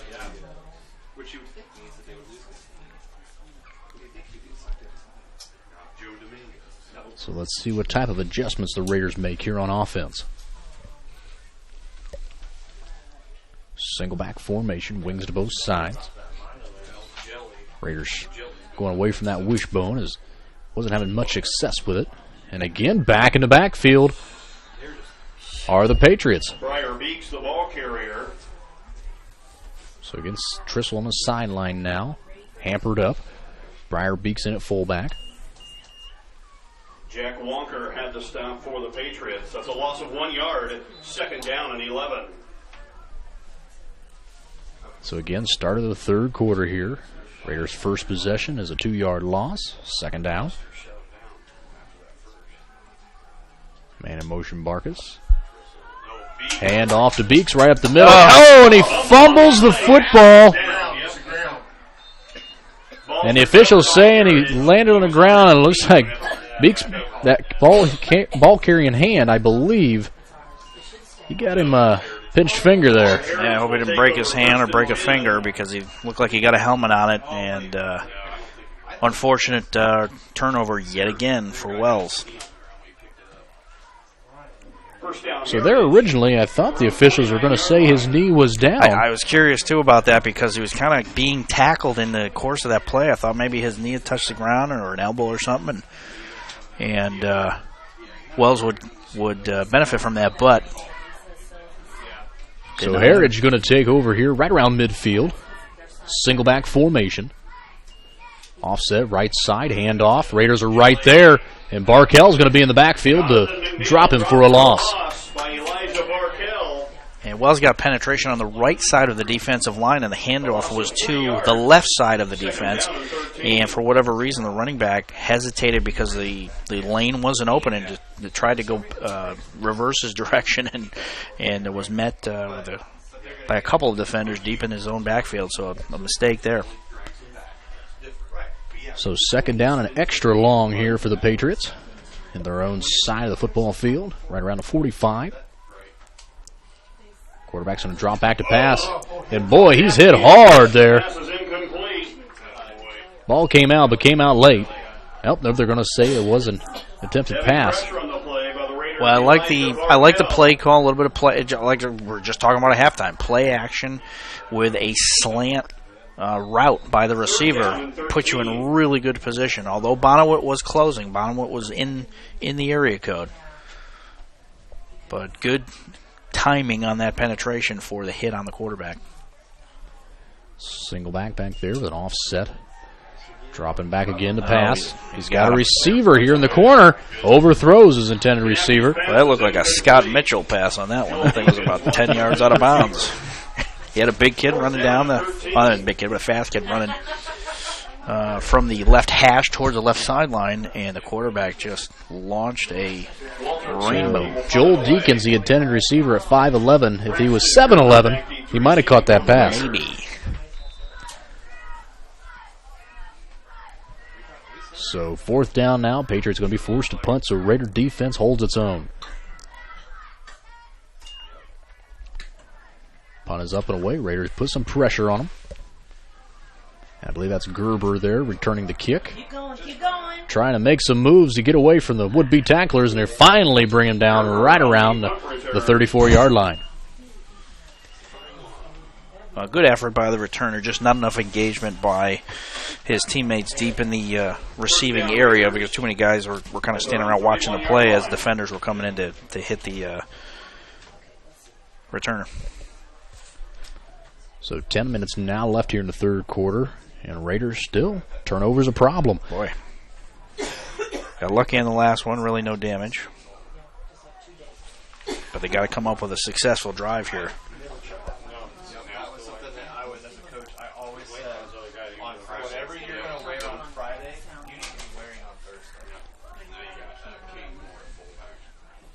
So single back formation, wings of both sides. Looks Blitz like A-gap. Moore is now in. And wow. Boy, Raiders just are not tackling on that or blocking on that A-gap. Yeah, that linebacker gave it away early, came right up the middle, and nobody touched him. He went straight to the running back. It's a loss of 2 yards, second down and 12. So Heritage has gone back to that pressure up the middle strategy, which I like because it really puts the onus on the opposing offense to run their offense from sideline to sideline. So again, single back formation back there. Kane Moore, the man in the backfield. Here he comes again. Bonnewitt's going to drop back. He's got some pressure. And hand was moving forward, so I'm assuming they're going to call that an incomplete pass. Too bad because they picked up the blitz in the A-gap, and they had a receiver on the wheel route to the right side, was going up the right sideline. If Bonnewitt could have gotten it off, it would have been a one-on-one jump ball. But, again, pressure from the defensive line by Heritage, disrupting the offensive flow for Wells. So third down and long now as they need about 14 yards for that first down.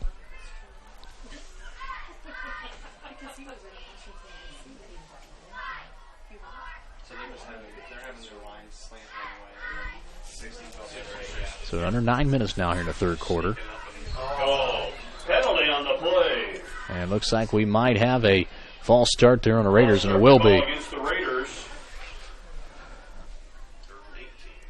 So the Patriots front line, boy. But this is exactly the scenario in which you've got to have a screen pass in your offense, because when the defensive line is getting penetration and killing you in the backfield and you let them go on a play, they're going to get caught back there all by themselves. You toss a little screen pass over the top and your linemen are able to provide blocks upfield on the second level of the defense. But that can be very successful and slow down the defensive attack.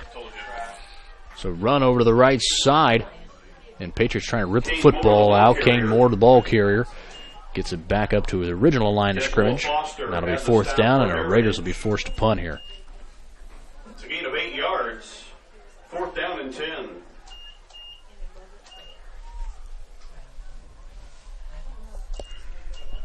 So 8 minutes now left in the third quarter. Huffman going to punt it away. And McNeil took a really hard hit earlier in the game, got the wind knocked out of him, but he's back there to return. So field position going to be a big factor in this game. They'll send Travante Bright back there as well. So decent punt that time by Huffman. And number 12 caught from behind. And that's Jonathan McNeil. Flags are flying. Somebody got caught cheating out there. There's a penalty on the play. Let's see what the officials are going to mark is. And chop block over on the Patriots. Okay. So that'll knock them back 15 yards or so. That's curious. Wouldn't that be on the line of scrimmage? I guess it doesn't have to be, no. Wow. So it just changes the field position dramatically all the way back into the back to about where he caught the football. So Patriots going to take over here on their set of downs after the Raiders still struggle to get that offense rolling. It seems like every time they do get something momentum, they fumble the football.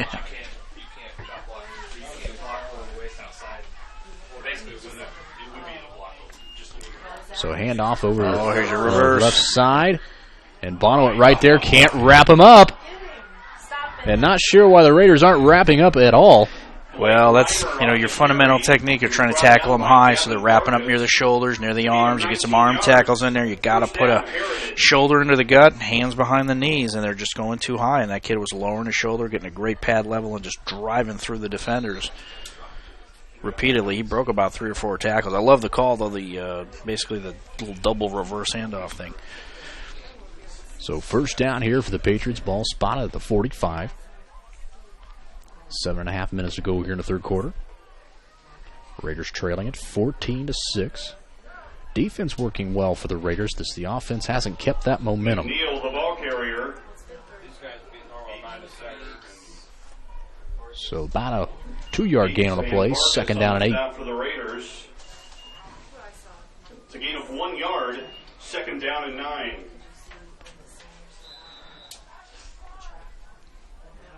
So clock continues to run. Now 7 minutes left to go in the third. Getting a lot of time in this game. Raiders definitely still into this one. Just got to limit the mistakes. Safety needs to drop back a little bit further. Big hole off tackle on the right side. And Cook there looks like to make the tackle. Got to be a face mask or something. There's a penalty on the play.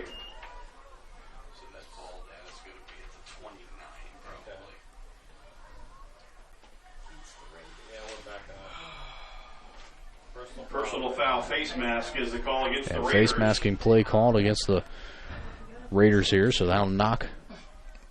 Well, in a quick minute, they're deep into Wells territory. They're back on the 26-yard line of Heritage, and they've gotten the other side of the field on the 30.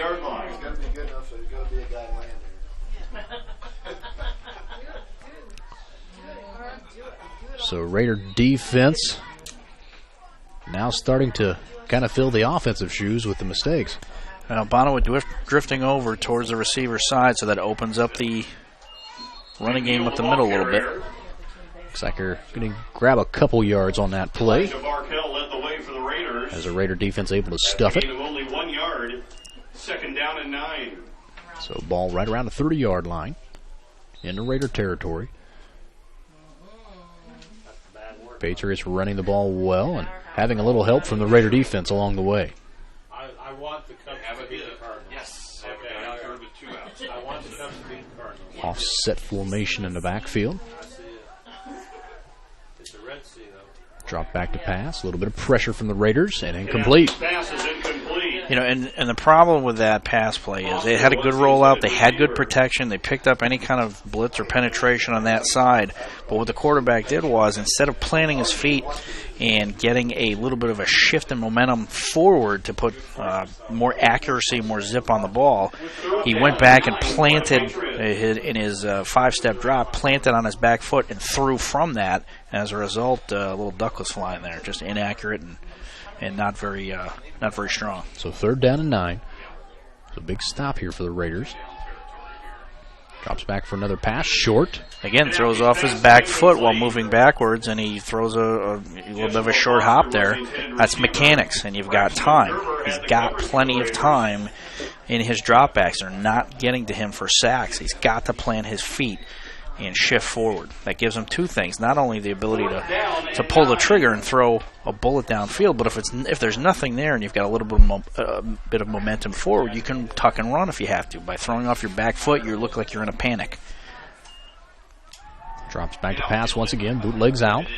Set his forward and missed the pass again. So luckily for the Raiders, they're going to take over on downs here, Todd. Yep. So just when you think Heritage might really be getting something rolling to try to extend that lead on the Raiders defense does a good job of holding, but getting a little help from the Patriot quarterback, missing his receivers by about 5 yards each time. Some poor mechanics, and what's curious about it is it's not as though he's been hit 100 times tonight. He just kind of didn't show enough faith in his linemen to give him protection long enough to get rid of the ball. And in rushing, that changes your release point, changes your accuracy, changes everything, and that is what's going to give Wells here a second life in this 3rd quarter. So Raiders set to take over here on offense after the turnover on downs. Going back to that wishbone formation. Looks like Kane Moore back at fullback. And Barkus trying to get some yardage and just nothing to go there. No penetration there by the Raider offensive line.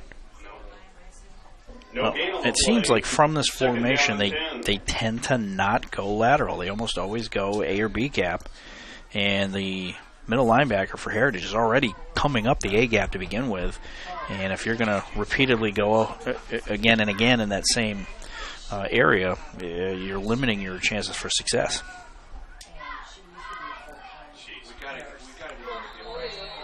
So again, Raiders trying to stick with up the middle. There's 74 again. I mean, you've got to implement a screen pass, a rollout, a bootleg, something different. I mean, you're running the same 3 plays over and over. You got to come up with something different.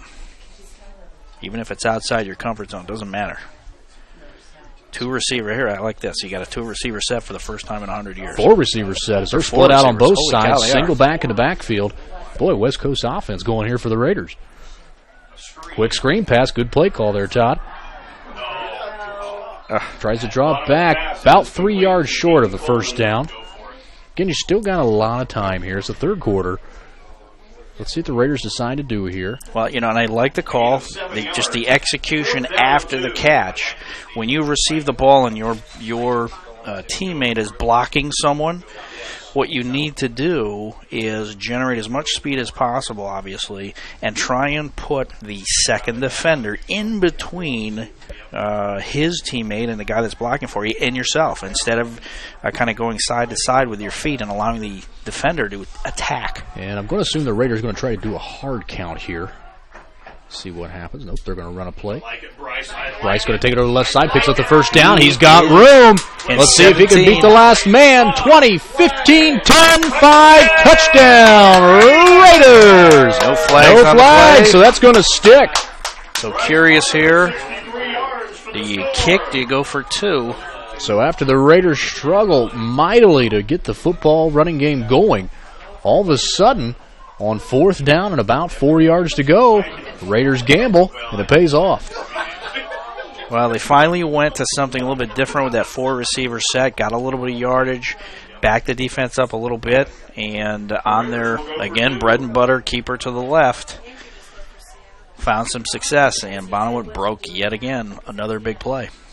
That is the one play that has repeatedly been successful against multiple types of defenses, and tonight Heritage has had not much of an answer for that particular play.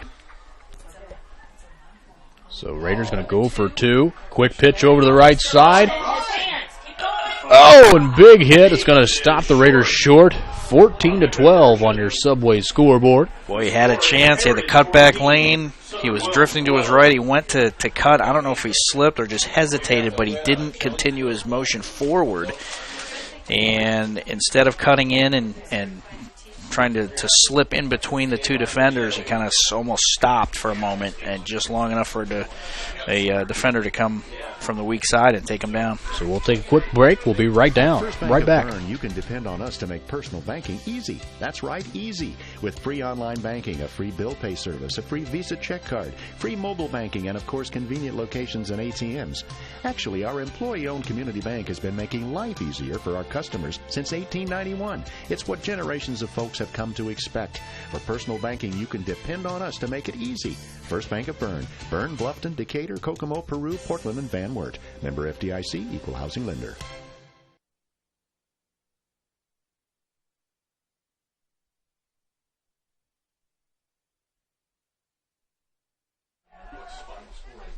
Welcome back, Raider Nation. 3:32 here left in the third quarter. Raiders trailing it. Couldn't get those 2 extra points to tie this ball game up. So field position, boy, could really be a factor in this game. Yep, I mean, late third. Could it come down to special teams and a field goal attempt? Who knows?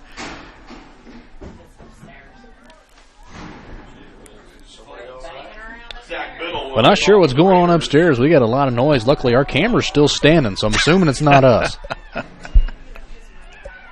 Kick is away for the Raiders, and a big hole up the middle, and the Raiders miss a tackle. Keaton Coleman going to try to bring him down, and he does, right around the 25-yard line. McNeil with a very nice run back, and what he did more than once on that was, as he came up through the wedge, found a lane, and as a defender approached him, he kind of went to his left and then juked back to the right. Got skinny a little bit with his shoulders, and the defender caught flat-footed, couldn't bring him down because he tried to tackle him high again. So special teams could be the difference in this game. So similar formation here for the Patriots. Handoff, fullback, straight up the middle. Raiders right there to stop it. It's maybe half a yard on a play. Now they're going to push him forward. Progress gets that full yard. Good penetration, good tackle by Wells. You got to come up with a stop here. 3 minutes now left in the third. This third quarter slowed down a little bit by the passing attempts there from Heritage.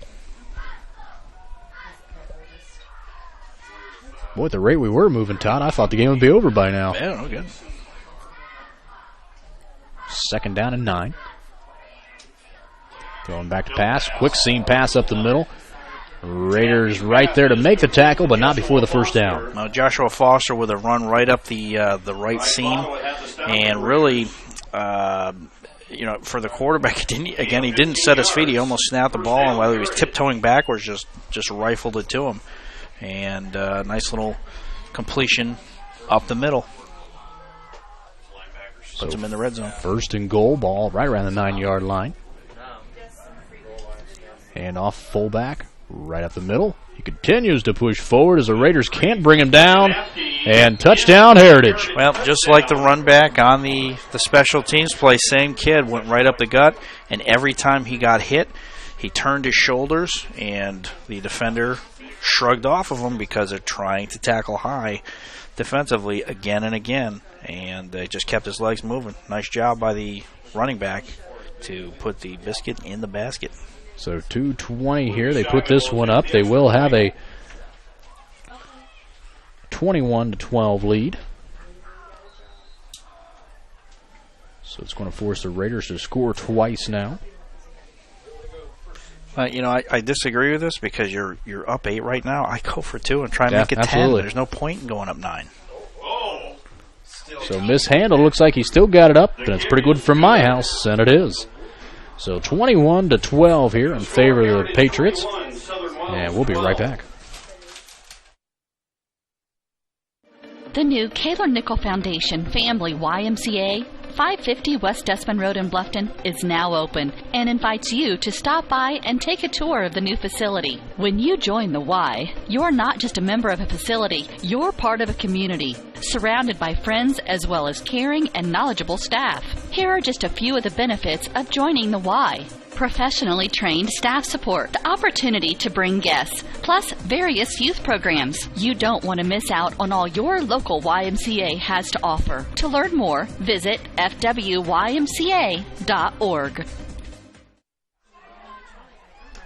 Welcome back, Raider Nation. Again, Raiders trailing at 21-12 on your Subway scoreboard. You know, and I'm going to take back a statement I made just a second ago as I thought about it, because that was actually a good move on the extra point attempt. Because although the extra point only puts them up 9, still 2 scores. It's a 2 score, yeah. Right? They can't tie it with 1 possession, so that does make sense. So kicking away here are the Patriots. Raiders going to try to see if they can get some special teams. They've got a hole.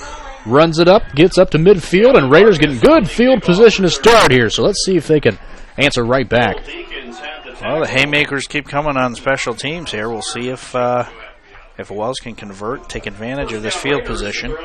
Still lots of time left, couple minutes in the third quarter yet. But if I'm Wells here, I'm going to show some different formations or play action or something out of that wishbone or wingback formation. Go outside your comfort zone. So wings to both sides here for the Raiders.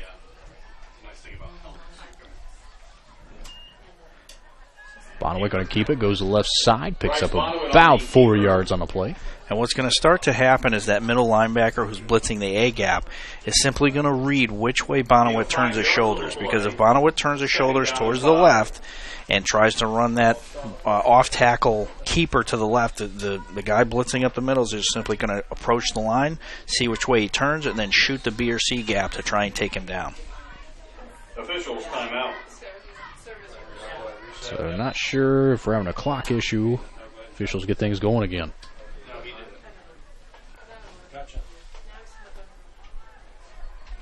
Single back in the backfield. Wings on each side for the Raiders. Man in motion is Briar Beeks. That's exactly what they're doing. Now they're blitzing. Instead of blitzing A gap, you saw the linebacker on the left side blitz either the B or C gap, more like the C gap. So Kane Moore, the ball carrier. Decent yardage on the play.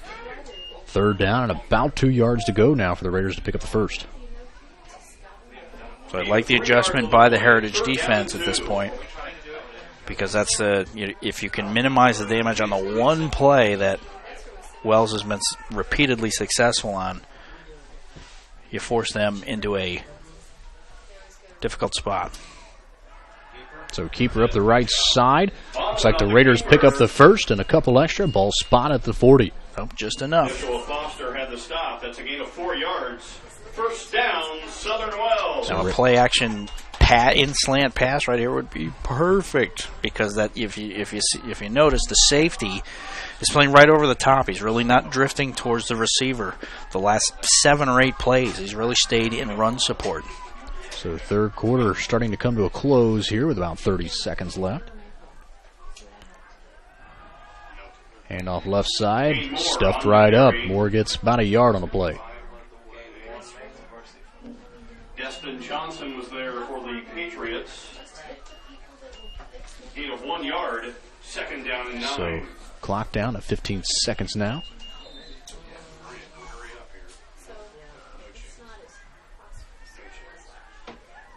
So it looks like they're just going to let that clock run out. And as they do, 21-12 on your Subway scoreboard. Todd and I will be right back.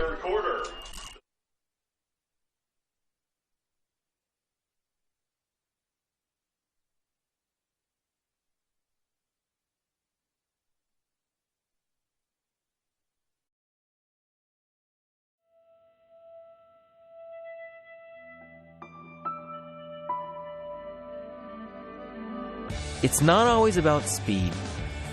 It's not always about sponsors. It's not always about glamour. It's about getting the job done right.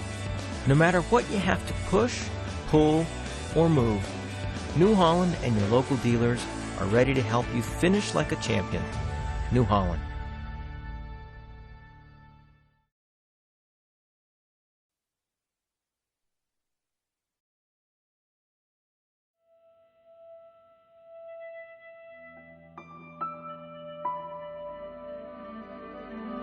It's not always about speed. It's not always about sponsors. It's not always about glamour. It's about getting the job done right. No matter what you have to push, pull, or move, New Holland and your local dealers are ready to help you finish like a champion. New Holland. The Raider Nation, you're listening to WellsCountyVoice.com live. I'm Kevin Sills, joined here with Todd Bonvino. Raiders going into the fourth quarter now, trailing 21-12. And handoff over to the left side. Good hole there by the Raiders.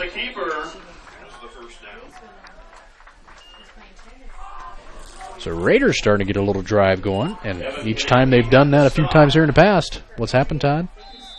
Turnover. Good lead block by Kane Moore on that particular run. Bono went on his tailcoats the whole play. Give him a little bit of protection on that run.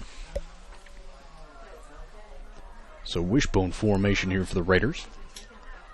Hand off left side. Barkas has it. Cuts it inside. Good run by Gavin. Hang on to that football. Yeah, he makes you nervous every time because he came up. He made a nice move, but what he did was, as the defender came up to try and take him down, he lifted the football over the defender's head to try and sneak around him. So close to getting it knocked out. But a good effort there. Second down now, and about 2.5 yards here to go for the first. Raiders just at the red zone there. Bonaway keeps it. Good cut inside. Another cut. And it gets it up to about the 7-yard line. Well, interesting. Slight difference there off the option play to the right. Keeper slant to the outside. Normally he'll take that to the hash towards the sideline and trying to outrun the safety. And he cut back inside because the defense was playing that outside position, that outside lane. So first and goal here. Ball right around the 7. And handoff right up the middle to Kane Moore. Flags a flying. Fumble. And Raiders make the play. And let's see what the penalty call is. This is an enormous call here. And they're pointing towards the Raider side. Illegal block against the Raiders. That penalty is declined. So what we just said a moment ago, Todd, Raiders get to drive it, turnover again. But the fourth time tonight, although that one play they recovered their own, Heritage did. That's 4 opportunities where the ball's been put on the ground that Wells has not come away with it. So that's devastating, that play right there. Kind of looks like the same as last week is what we're seeing with the turnovers.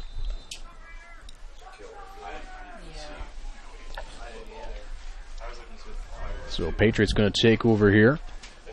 And this is huge because the Raiders need to score two more times. So they're going to run the ball, I would think, several times here. So Patriots try to go out of bounds. Well, you really hope maybe the Raiders practiced the punching during the week of practice here at the football here towards the end of the game. That's what we need to do. And I like stand them up, punch it out. The creativity on the Heritage offensive side, mixing in some different plays here and there. A nice little stretch play to the sideline, which they have not run tonight. And they used a different back. So taking their time. I think he's going to go to the receiver on the left side downtown. Apke hands it off left side. And the Raiders still cannot tackle a football player. Trying to go up high. Yeah, you saw it right there.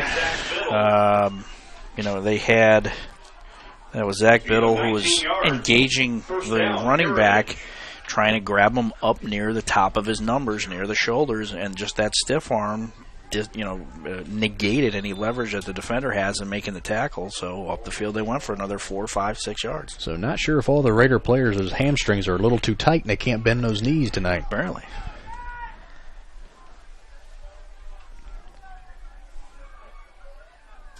Here's a snap, handoff left side to number 12. He gets outside, finds some room, but the Raiders quickly jump up onto it.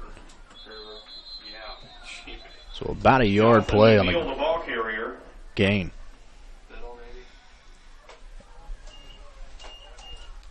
He was forced out by Zach. So out and under 9.5 minutes to go here in the game. Gain of 1 yard. Second down and 9. Second down, 9 yards to go. So Raiders needing a big stop here, as this is the point of the game where you need a down defensive 2 scores and turnover. Something big has to happen because you cannot even just chewing up the clock here is going to make it really difficult for Wells, if they get the ball back without a score. Penalty on the play. And somebody got caught cheating that time. It's going to go against the Patriots. Not sure if we had some movement up front. And offsides on the Patriots. That's curious to me because last I checked, they didn't snap the ball. Hey, we'll take it. Hey. Second down and 14 now.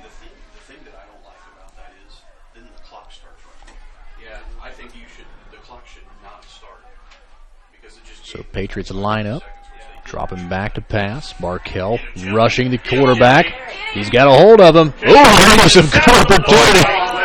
Oh, is going to have a late hit there, looks like, on one of the Raider players after a big play. Yeah, they had the quarterback scrambling, and he had the ball in his non-throwing hand, and he was carrying it away from his body, and instead of trying to knock the ball away, he took him down. But the unfortunate part is at the end of that play, unnecessary hit, so they're certainly going to get a roughing the quarterback on this. It'll give them a first down, a bunch of yardage, so it'll eat up some more clock.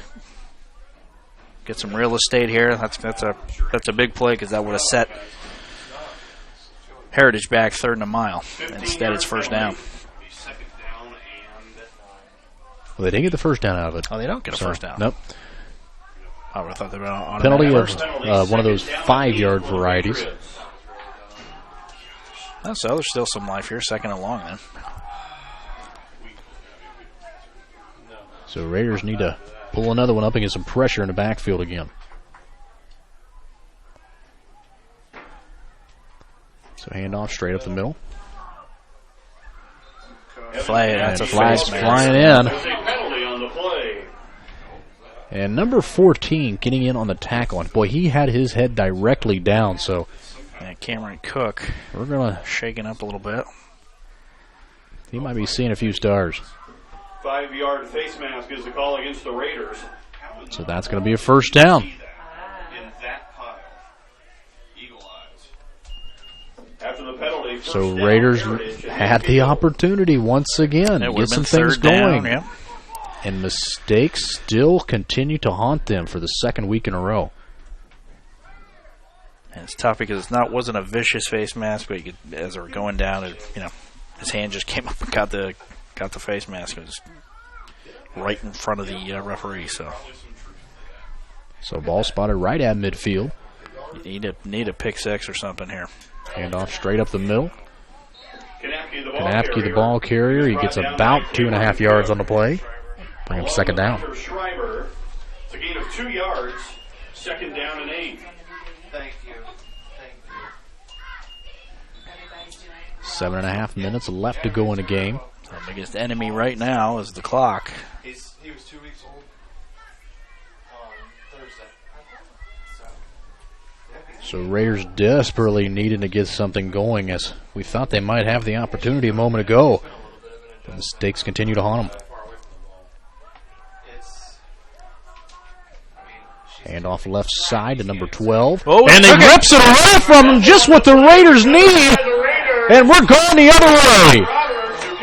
And somewhat similar to the play last time where the defender came in and just strip sacked on the defensive side this time for Wells. They ripped it right out of the arms of the running back, and too bad he couldn't take that the distance. That would have He been looked for the Nick Roberts goes in looking nothing but for the football and says, "Hey, look what I found! It's a football out here." And the Raiders are going to keep coming the other way.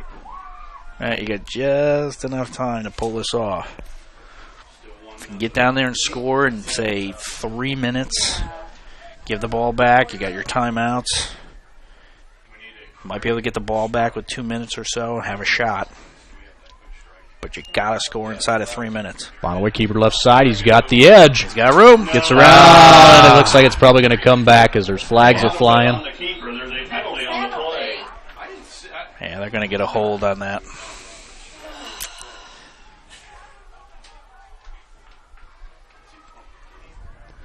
And a moment ago we said something about Cameron Cook getting up a slow, number 14 for the Raiders.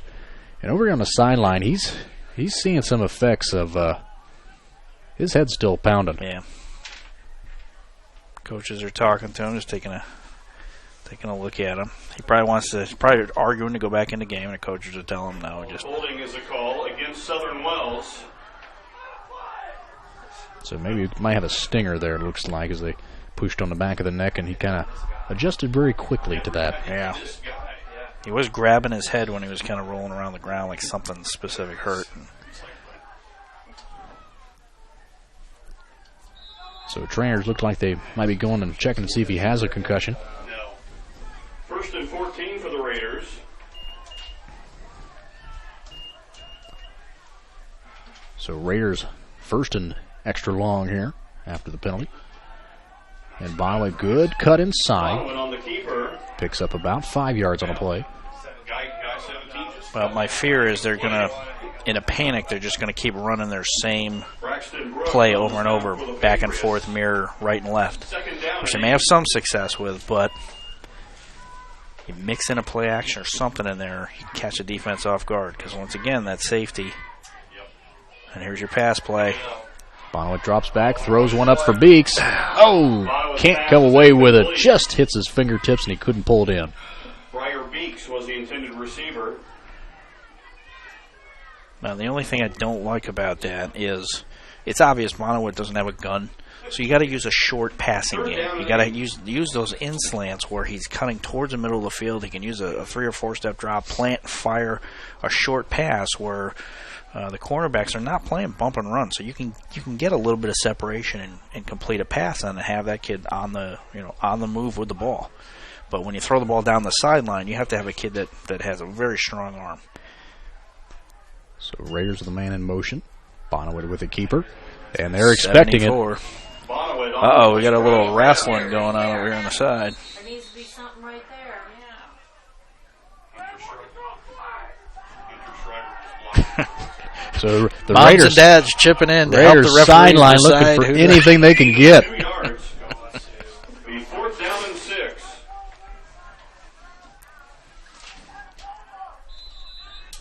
So 5:47 here left to go in the game. Again, Raiders needing 2 scores. They're up to their 4th down, and this could be the game right here.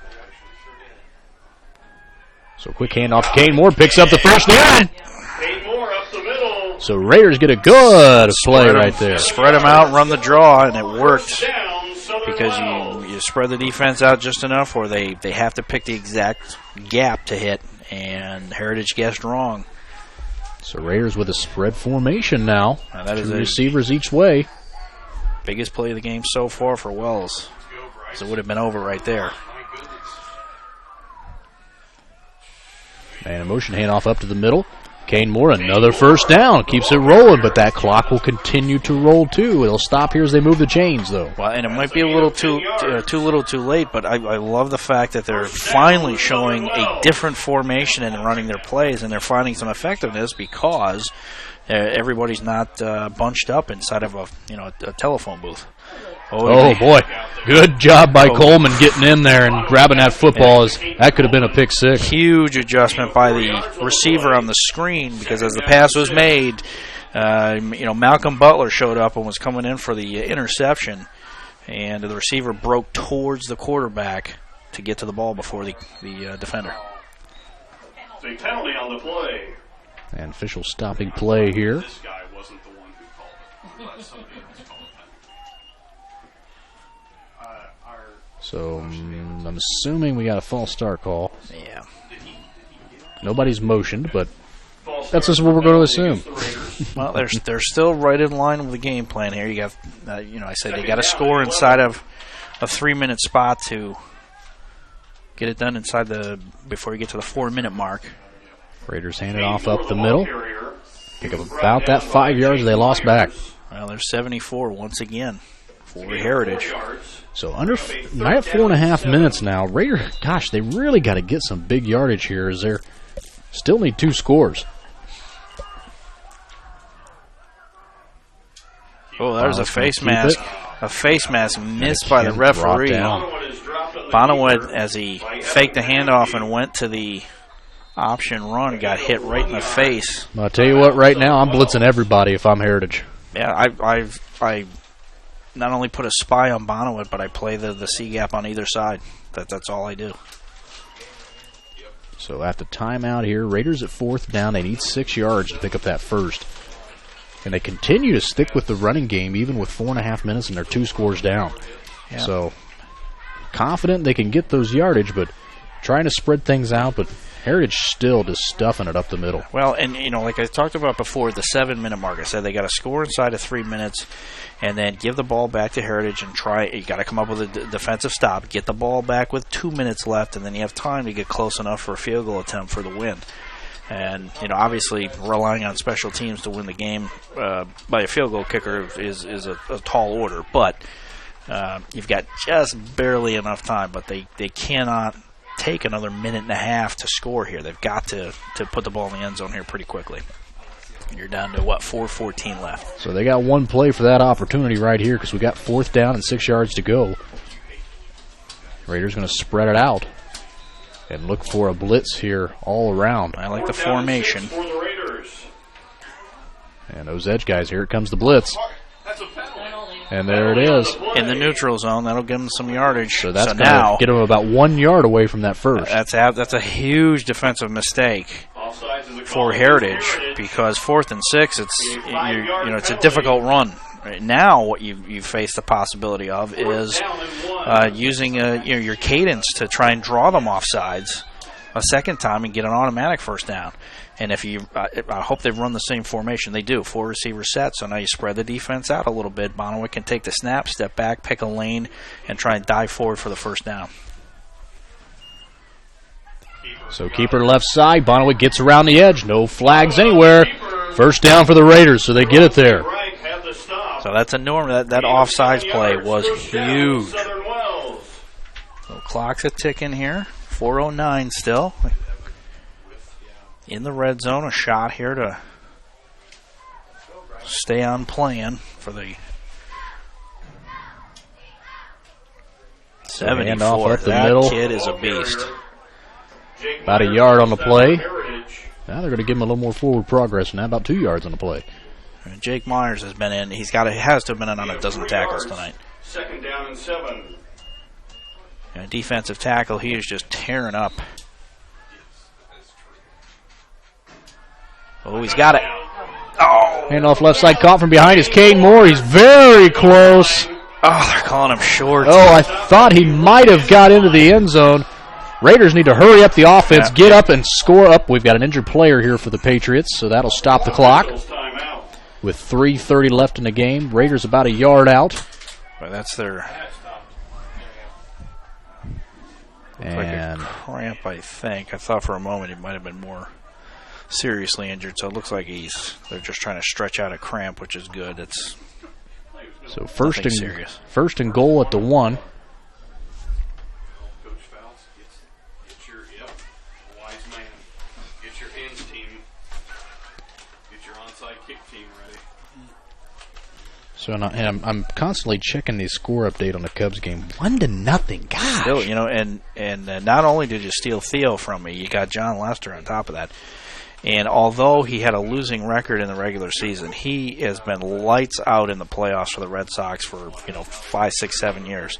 So it's not a surprise to me that at all that he's allowed one run through through 6, 7 innings at this point probably, and you know, they're within striking distance. One swing of the bat, and you tie that game up. First and goal Raiders. So Raiders first and goal at the 1 yard line. And I like the call by Yancer again to use the spread formation to limit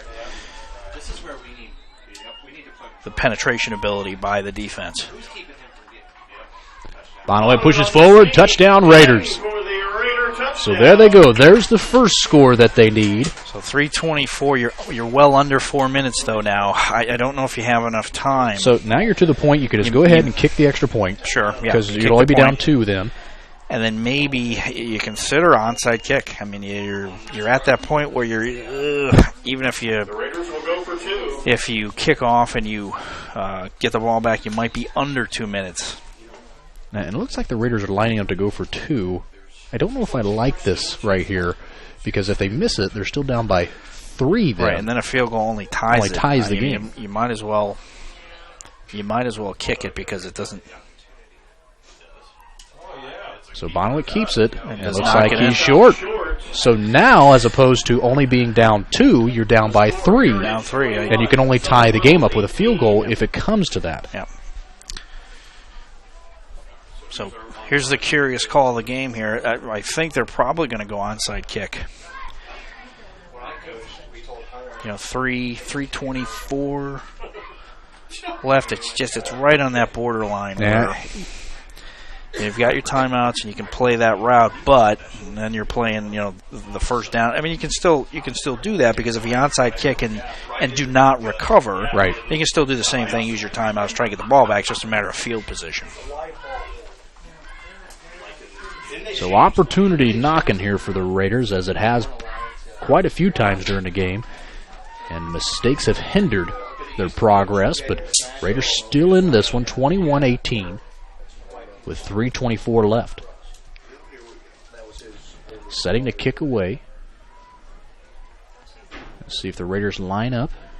And the one thing you cannot afford to have happen in this play is in the onside kick attempt, is to have anybody standing around watching the play, because if the recovering player for Heritage happens to catch the ball on the run and takes off, you have to have someone there in position to make a tackle. You cannot let them go upfield. So, not a lot of these onside kick attempts. This will be very interesting. Obviously, it has to go 10 yards before Wells can touch it. So they do onside. It gets through, but it looks like the Heritage player maybe fell on it that time. And he did. Wow. Through the wickets, the receiving player for Heritage had to have taken his eye off the ball or something, and it skipped right through his legs, bounced off his hands, and was free for a moment. But the Wells special teams player just a half a second too late. So 1st and 10 here for the Patriots. 3:21 left. Raiders need to get them to go 3 and out. Yeah, you got to read it's tough. You got to read the play. How much yardage you get on this first play will determine whether or not. And he picked up about 5. That's tough. You let up 5 or 6. Now I'd almost let the clock go here and see if you can get a stoppage in the backfield, because I don't think Heritage is going to be stupid enough to pass the ball here. They're going to run the ball.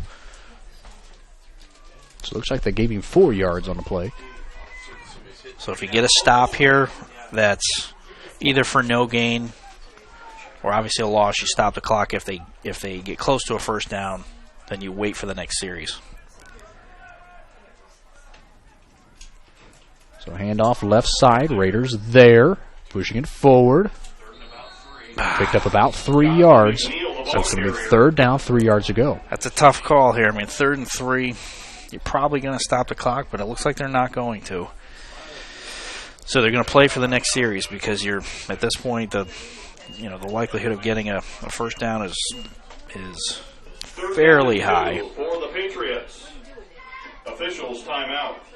So the officials, not sure if there's a problem with the chain or linkage anything. Or something. So if you make the stop, obviously you kill the clock. for the punt. So Chain Gang is actually extending that thing, so it's now about 12 yards for a first down now. That's home cooking right there. Helping out for the Raiders players. So it looks like there is going to be a timeout on the field.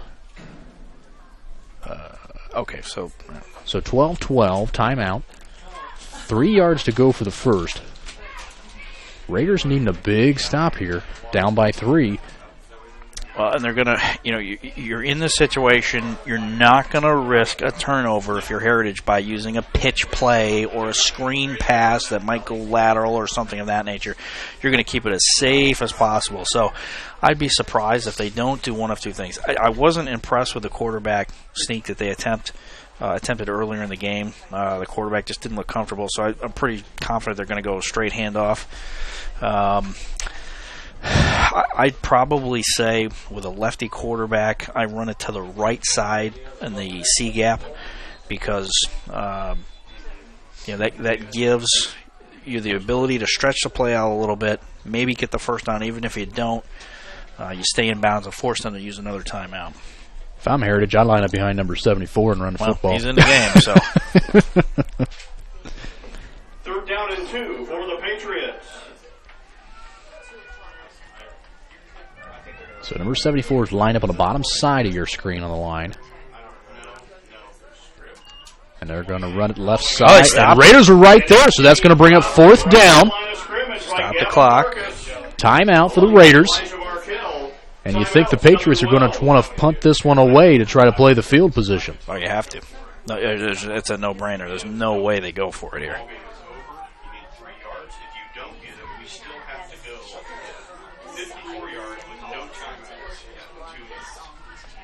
So let's see what the Patriots decide to do over here. Again, Raiders using their last timeout. Yeah, Wells just came down and scored a little bit ago. There's no way I give them the ball at midfield. Now, obviously, special teams, you got to make sure that you don't allow a long run back. But I take my punter and try to corner kick it, force the returner to move laterally towards the sideline, and then try to box him in. I absolutely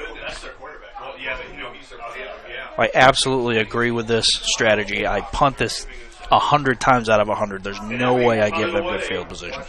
He's going to kick it way to the right, I bet, because they're lined up on the left hash. So kick falls. And a good punt there for the Patriots. Takes a punt. very good roll. I'm fine with that. That's absolutely the right thing to do. I agree with you. I would punt it, just like you said, 100 times out of 100 on that one. Because now you say to Wells, okay, here you go. You got to go 83 yards, or I'm not sure exactly where they are, in 2 minutes, and you don't pass the football. Good luck with that. Yeah, and you have no timeouts. Yeah, I mean that's the right thing to do. You play the field position. I mean, there's a risk in any play, and if you have a bad kick or the guy has a great run back, you get second guess later. But I agree with the Heritage call on that. So Raiders 2 minutes here left in the game. They spread that formation out again. Bonowit drops back. 3-step drop. Oh, he's got a man. Throws it over top. He's got Coleman there. Did he haul it in? I think he caught it. And he did. The official said he caught it. So big chunk of yardage there for the Raiders by Coleman.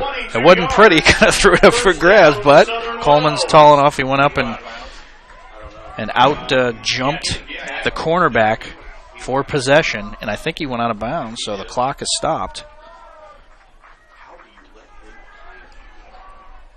So ball up to the 35 now.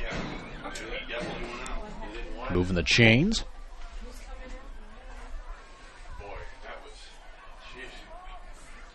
Raiders, Twins, bottom side. Quick pass over to the right.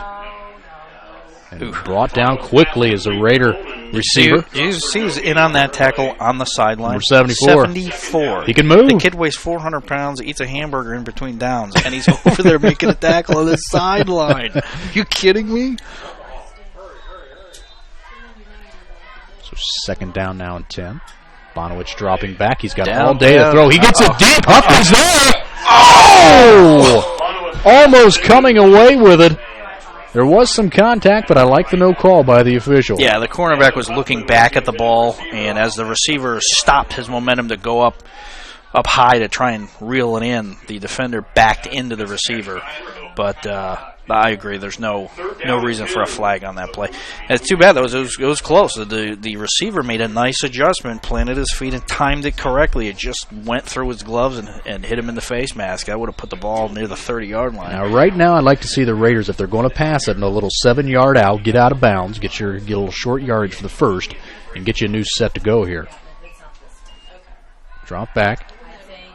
There it is, and it's intercepted. Heritage has it, and that's going to be the end of the football game. Well, and that's unfortunately a product of the fact that you don't pass a whole lot in your offense, so when you get put in a position where your back's up against the wall and you absolutely have to, it's an unfamiliar tactic to you. So you're going to make some mistakes in there. And Bonawit just underthrew that as the defender was cutting across, trailing the receiver. Just needed to toss it up over the top, and he might have had him, but just underthrew it a little bit, and the defender made a nice play.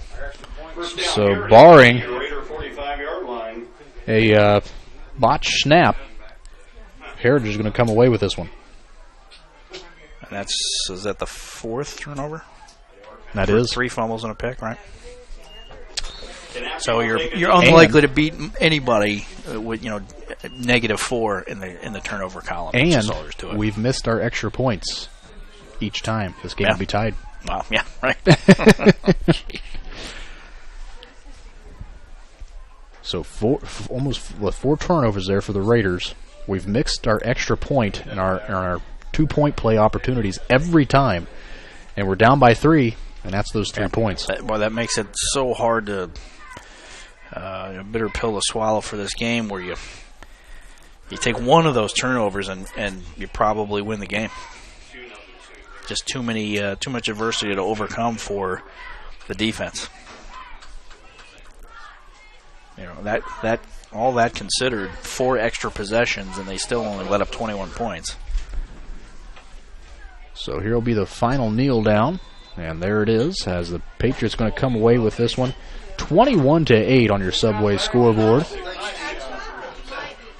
And New Holland Tri-County Player of the Game time for the Raiders. Well, you sit there and look back on the game, Tom. Nobody really just stood out. Yeah, I'm trying to. The only player I would come back with is Bonawit. Bonawit had a bunch of runs on his keepers. A couple big runs, yeah. For Heritage, a couple of guys. 28 had a great game for them, as did 74 defensively for Heritage.